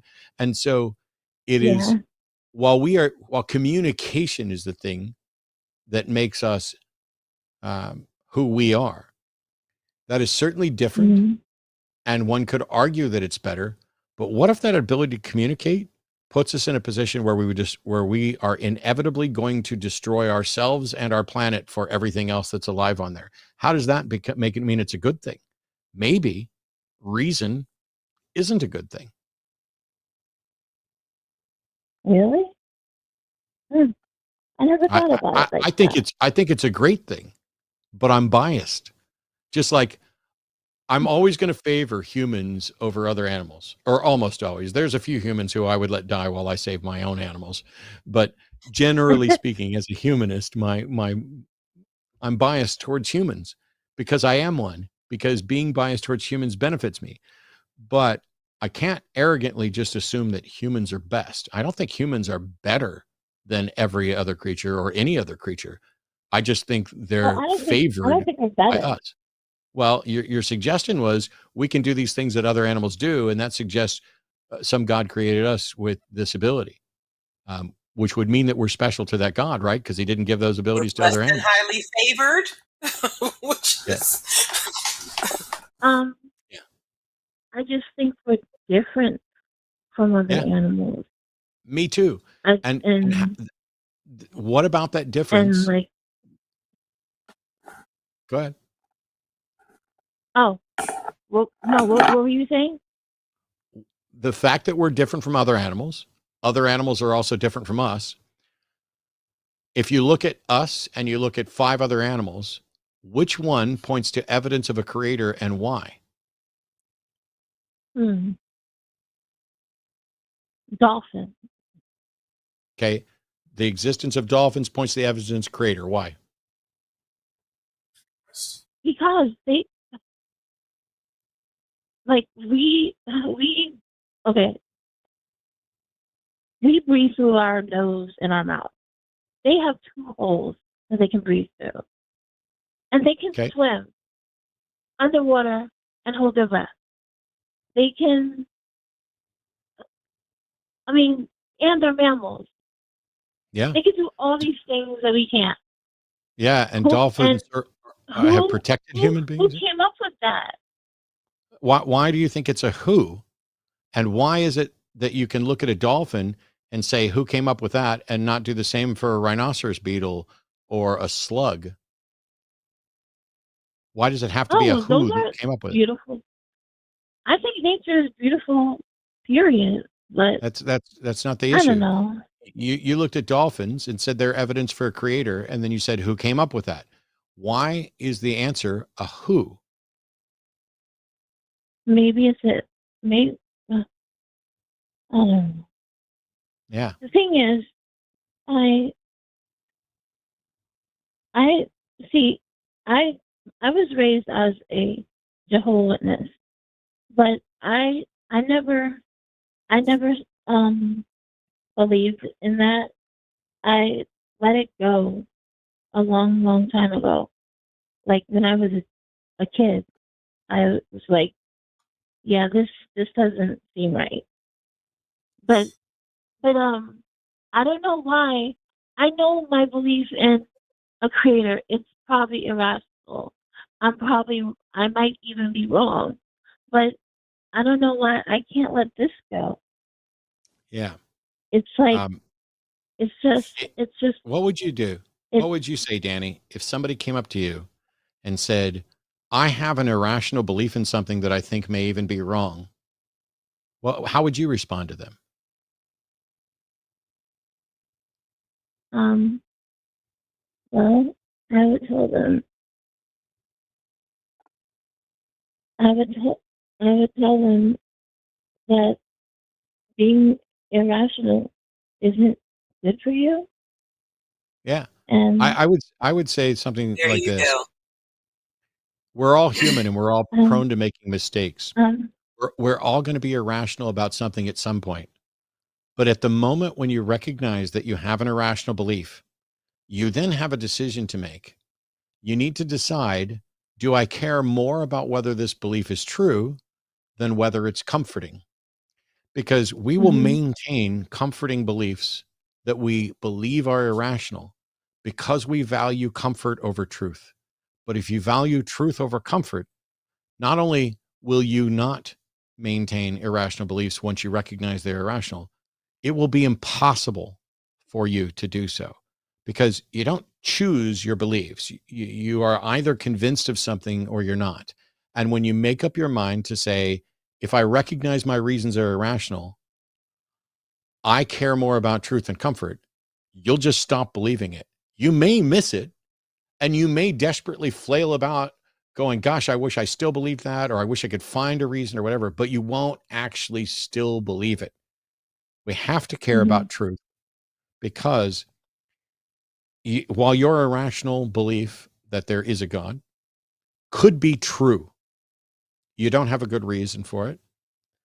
It might also be false. But if you have in your head a belief that you cannot justify, and you're willing to maintain that while you also know it's irrational, how do you exclude other irrational beliefs? How is it like I could irrationally believe that men are better than women? I could irrationally believe that bald headed people are prettier than anybody else. I could irrationally Okay. believe that vaccines cause autism. I would be wrong about Well, all you'd be three of those, wrong. probably. Um, and if I maintained them, then what I'm demonstrating is that I don't actually care about the truth. I care about maintaining my protected little space. Well, that that makes sense, I guess. It's I gotta get on to some other calls, Danny. I hope to talk to you another time. Think on that stuff for a while and see if you can come up with better reasons for your belief. That's the whole purpose of figuring out that you don't have a good reason, is that you can then give it up, or you can go looking for better reasons.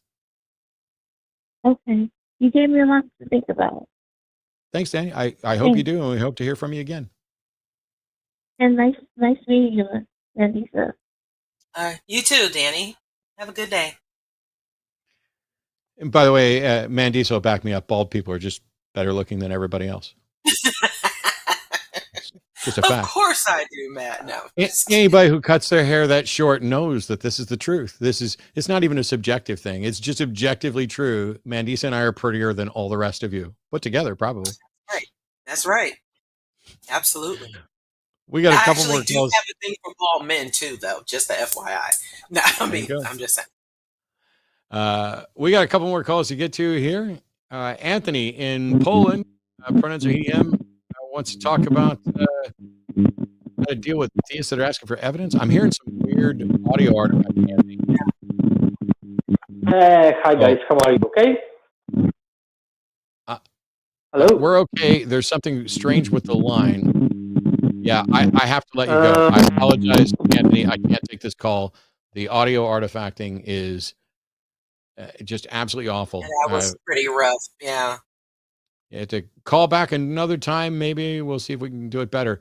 Manos in Greece, pronouns are he, him. Manos,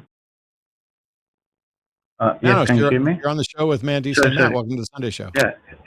Hello. Thanks for having me. Yep. So, do you see the sentence? I do. It says here that you're an ex-Pentecostal and you are not sure if speaking in tongues has been debunked.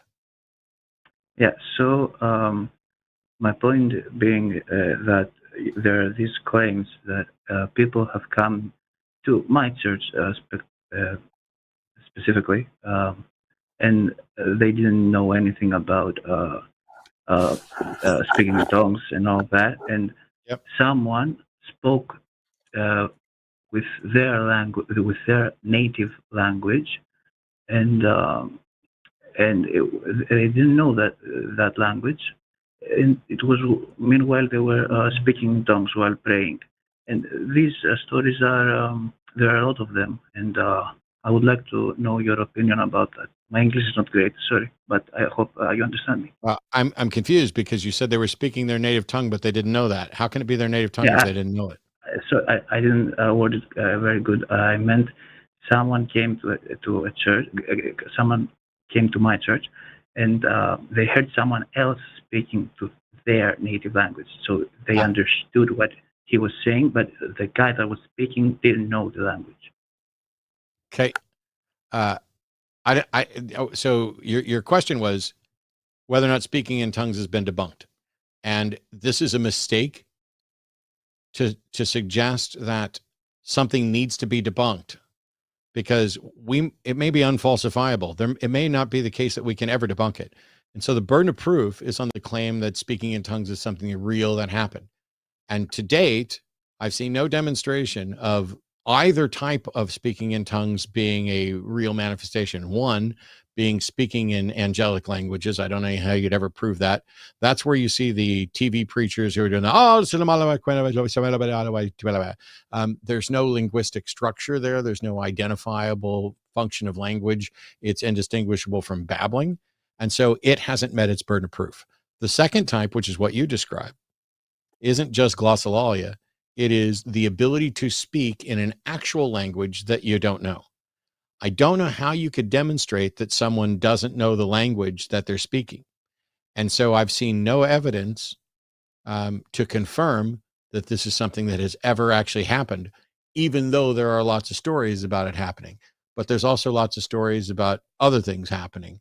The time to believe it is after we've demonstrated the truth of it, not just waiting around for it to be debunked to stop believing it. Sure. So the thing is, of course, from an outside perspective, which is more important for finding out what's true in general, you don't know the individual who was speaking in that language while praying, though. But for me, I don't know why it matters that they were praying. Oh yeah, okay. Yeah, I was just defining exactly what were the circumstances. The problem is when you say they did this while praying, you don't think that adds some baggage that's not relevant? What difference does it make if they did it when they were praying or not? Because the claim is that they claim, and the Bible kind of claims that while someone is praying and he lets his tongue open, the Holy Spirit gives the individual the gift of speaking tongues. So there's I'm aware of that, but when there's a Yeah. difference between did it happen and did it happen when praying? Because what happens when you say it happened while praying, that poisons the well, because it seems to add significance that isn't there. Either someone spoke in a language that they didn't know or they did not. Sure. It doesn't matter whether they did it while praying. Okay. I get that. But what I was going with is that when I, as someone who was brought up in this environment, have relatives and people that I know very well, having those experiences and these stories, and are even convinced of the truth of the Bible and Christianity because of their experiences. I have more trust in those claims, even though they have not been objectively demonstrated that speaking in tongues is true. Why? Why would you have more trust in those claims? Because I trust the people. I'm not taking it for their word, but I've lived things. I saw things inside the church. So if somebody you trust comes to you and says they saw somebody raised from the dead, are you going to believe them? No. Okay, but you'll believe them when they say that somebody spoke in a language that they didn't know? Right now I would not exactly, okay. But I would more. It would be more possible in my mind because I've seen a lot of claims from. Why would that be more possible? Why would it be more possible for somebody to speak in a language they don't know than it is for them to come back from the dead? I've seen no demonstration that either is possible. Well, yeah, I don't really have an answer for that. Here's the really difficult question, Manos, and this is where I'm probably going to end up leaving this. Is here. Let's assume for a second that Mandisa, you don't speak Greek, do you? No. Okay. Let's assume that it's true that Mandisa does not understand Greek and has never spoken Greek in her life. And Mandisa suddenly during this call starts speaking Greek. We'll just assume that's entirely true. What is the explanation for how Mandisa was able to speak Greek? Well, if we knew for sure that he doesn't know the language. Yeah. I mean, if maybe she was repeating from hearing it, or like could be.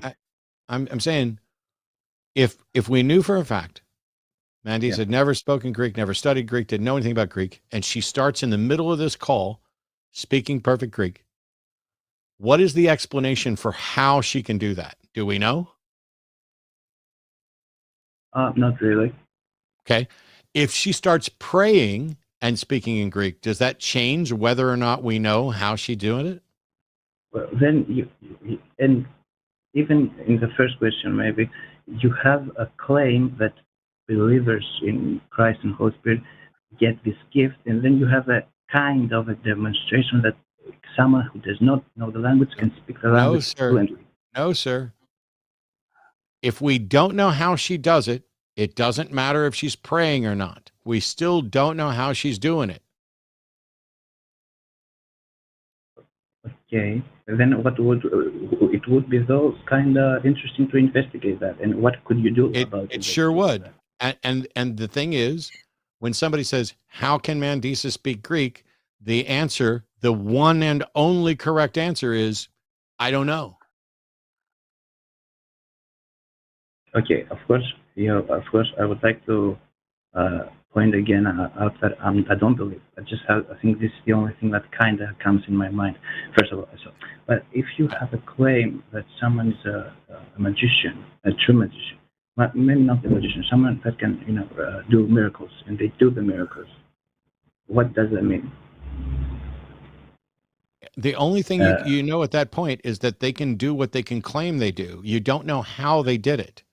You don't know if it's trickery. You don't know if it's technology. You don't know if it's supernatural or natural in origin. You don't know anything other than that they can do what they say they can do. Unfortunately, in the entire history of the world, nobody has been able to demonstrate any sort of supernatural ability or any ability like that. Yeah, so you think that it's a different level of burden of proof for that guy, or maybe not? No. You think it's miracles and supernatural claims are quite different from Manos, so if you don't know how it's done, then you don't know how it's done. And you don't have any candidate explanations, because God doesn't get to be a candidate explanation until you demonstrate that there is a God who can be a candidate explanation. Mm-hmm. So you think that so we don't really know, even if someone claims something that is. But the answer is we don't know. To pretend that you know something that you don't know is intellectual dishonesty. To suggest that if Mandisa starts speaking Greek, that it's most likely because there's a God allowing it is intellectual dishonesty. You are asserting a likely candidate explanation without demonstrating that it's possible or likely. And but again, I don't want to go to an argument from ignorance. If a lot of people, the possibility is near to low to be random or to be some, if we assume that it's absolutely true that she doesn't know the language. It does not matter how many people believe that Mandisa can speak Greek because of a God. That's irrelevant. It doesn't matter how many claim that it's because of a God. It doesn't matter at all. I don't talk about how many people believe here, but how many. You did talk about how many people believe. You were talking about if people are claiming that this is something that God can do, so fucking what? They haven't demonstrated a God or that God can do it. They might as well be claiming Mandisa is speaking Greek because flying butt monkeys have invaded her ears and told her what to say. How do you tell the difference between flying butt monkeys and God and 5 million other potential candidate explanations? You cannot. You have to actually make the case for the explanation. And until you do, the answer is, I don't know. Sure. Okay. Yeah, I see. I appreciate your time. Thank you very much for having me on the show. Have a good one. Thank you. Cheers. Thanks. All right. So, Mandisa, we have one more call. Okay. And it's somebody who was on earlier in the show. Okay. I no longer have the notes from that call. Uh-oh. We're going to try this, and I'd like to pretend that the previous call didn't happen, but we'll see what happens here. Beto in Oakland, you're on the show again. Oh. Hey, Matt. Thank you for having the patience, letting me on. You and Condoleezza, you've been patient with the last caller. The girl, very just call me patient. Condoleezza. I'm sorry. There's some kind of weird audio issue with your phone. I don't know. I'll take it off speaker. Yeah. Okay. Better about? Cool. Now, what did you want to address? Okay. Well, just one quick thing. The caller with how many seconds for God before time exists, that was a loaded question, I think. I'm sorry. Were you calling in to talk about what we talked about earlier? Or did you call in to try to defend something that somebody else said? I don't know. Okay. Okay, well, okay, so earlier you asked me. How was it a loaded question? It's just a genuine question. If God existed for 0 seconds, well, go ahead. Address whatever you want to address. Yeah, well, if God exists, no, he didn't say God exists for 0 seconds. He said God is outside of time, so he can't exist for 0 seconds because it doesn't apply to God. It's like saying, "Are you beating your wife today?" Or "How many days have you been beating your wife?" No, sir. It's not like asking how many have you stopped beating your wife. My question very specifically was, for how many seconds did God exist prior to the origin of time? And the answer is 0, Well, because there weren't any. it's not 0. It is 0. How No, many it's an seconds? invalid question. Okay. No. How many? If it's not 0, how many seconds did God exist for before there was time? Sir, it's a loaded question. Seconds did not No, exist sir, it's before not a loaded time. question. No, sir, it's not. You can say it's a loaded question all you want. How many seconds did God exist for? Seconds did not exist. Then God clearly did not exist for any seconds because they weren't there, right? Different than 0 seconds. Different. No. How many seconds did God exist for prior to time? Seconds do not exist. You cannot ask these questions because seconds do not exist. Then the answer is fucking 0. Is this really the hill you called in to die on? Because you're doing it. Okay, you want to talk about the other one?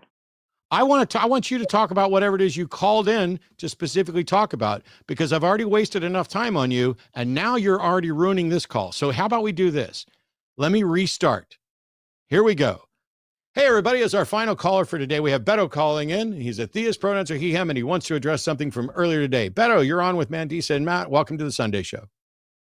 Well, we left off, you asked me, how do you tell the difference? How does faith tell the difference between a real God, and a fake God? Yes.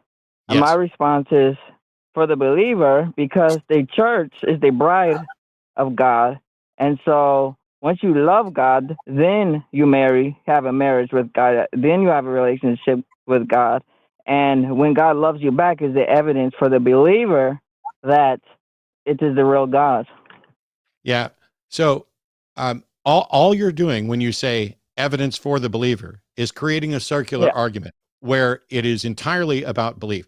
Reality isn't dependent on reality isn't dependent on who believes it. So how would a non-believer justify which God is real and which God is not? What is reality for you? Okay. Goodbye, Beto. Thanks for wasting my time. See, John Loftus famously wrote a book and has a position which I try to reference in a number of different ways, which is the outsider's test for faith. And Beto's call is an exact representation of why that's an important concept. Because Beto's position is this, as you just heard him say, that for the believer, that faith justifies it. Because you love God and you marry the church and the church, yes, all of that is absolute nonsense that has no understanding of epistemology. Epistemology is the study of how we know what we know. But Beto doesn't understand that, and Beto won't talk about that. Instead, he'll talk about why he believes what he believes. But if your belief is, hey, I love this particular God concept, and therefore I'm going to accept that this is from that God, and therefore that justifies it, that is an entirely circular argument, which means it's fallacious. You begin by believing first, and then once you believe, which is why he said, for the believer. The reason that John Loftus talked about the outsider test for faith is because it avoids the circularity of beginning with belief. It means that you become convinced. And so Beto is proposing his God is real, and somebody else is proposing that their God is real. And I need a way, because I'm not convinced of either of them, to become convinced of one of them or neither. You cannot begin with, for believers, it's like this, because that puts the foundation on what they already believe. It's like saying, how do you know that The Empire Strikes Back is the best of the Star Wars movies? And somebody answers by saying, well, if you're a real fan,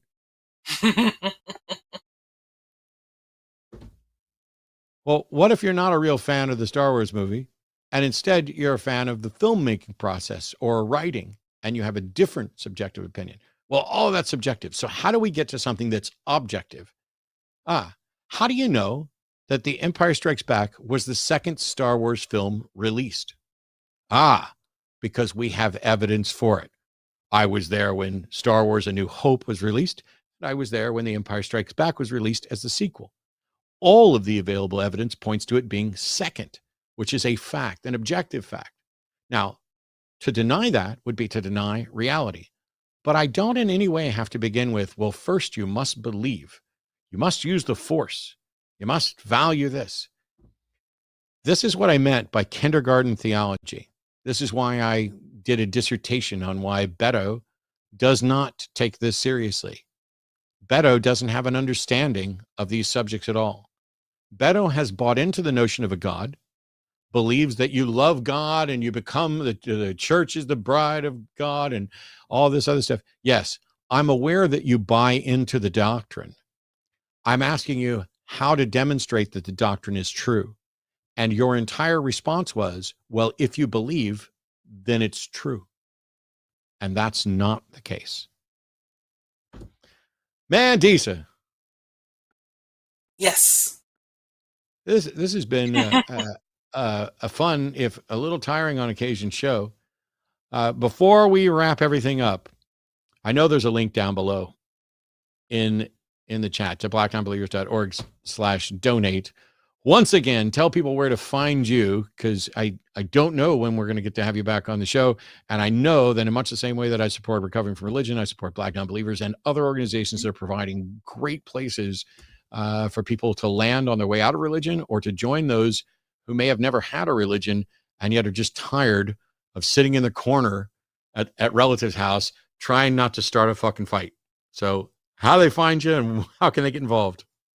Absolutely. Visit our website at blacknonbelievers.org and follow us on all of the social medias. We still have a Twitter account. You can reach us there. We're on Facebook, Instagram. You can find our active meetup groups on our website. We are still meeting in person. We do have national events like the Cruise Convention. We are working on more of those for next year. So even if you can't join us locally, you can certainly join us in another city and state. So, but definitely keep up with us on social media and through our website and through our email distribution. First and foremost, through blacknonbelievers.org.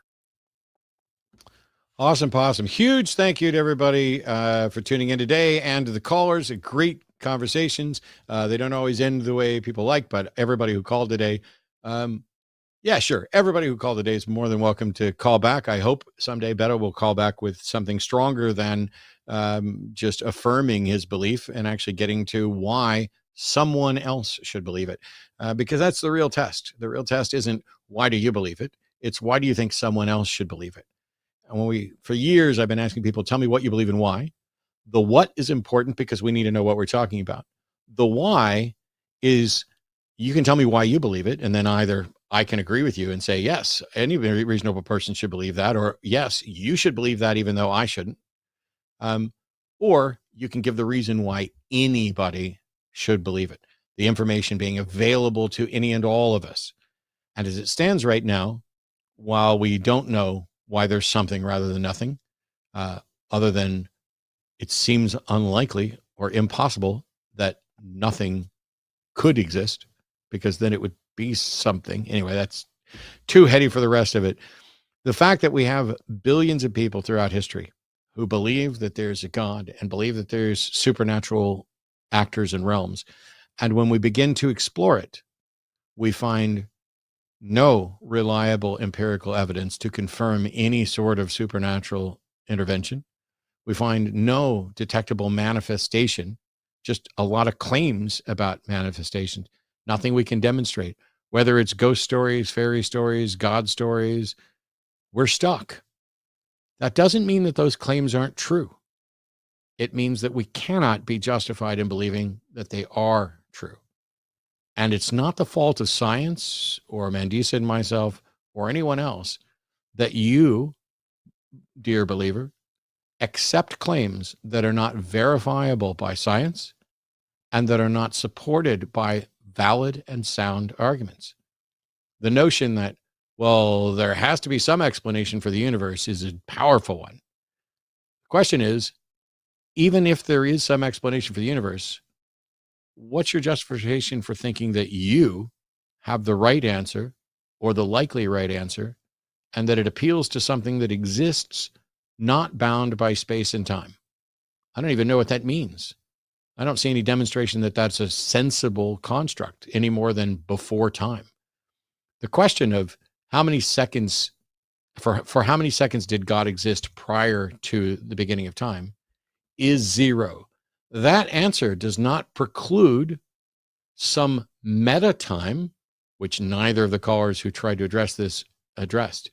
For example, if I created a Sims game, there is an in-game time, and then there's the time that I'm in.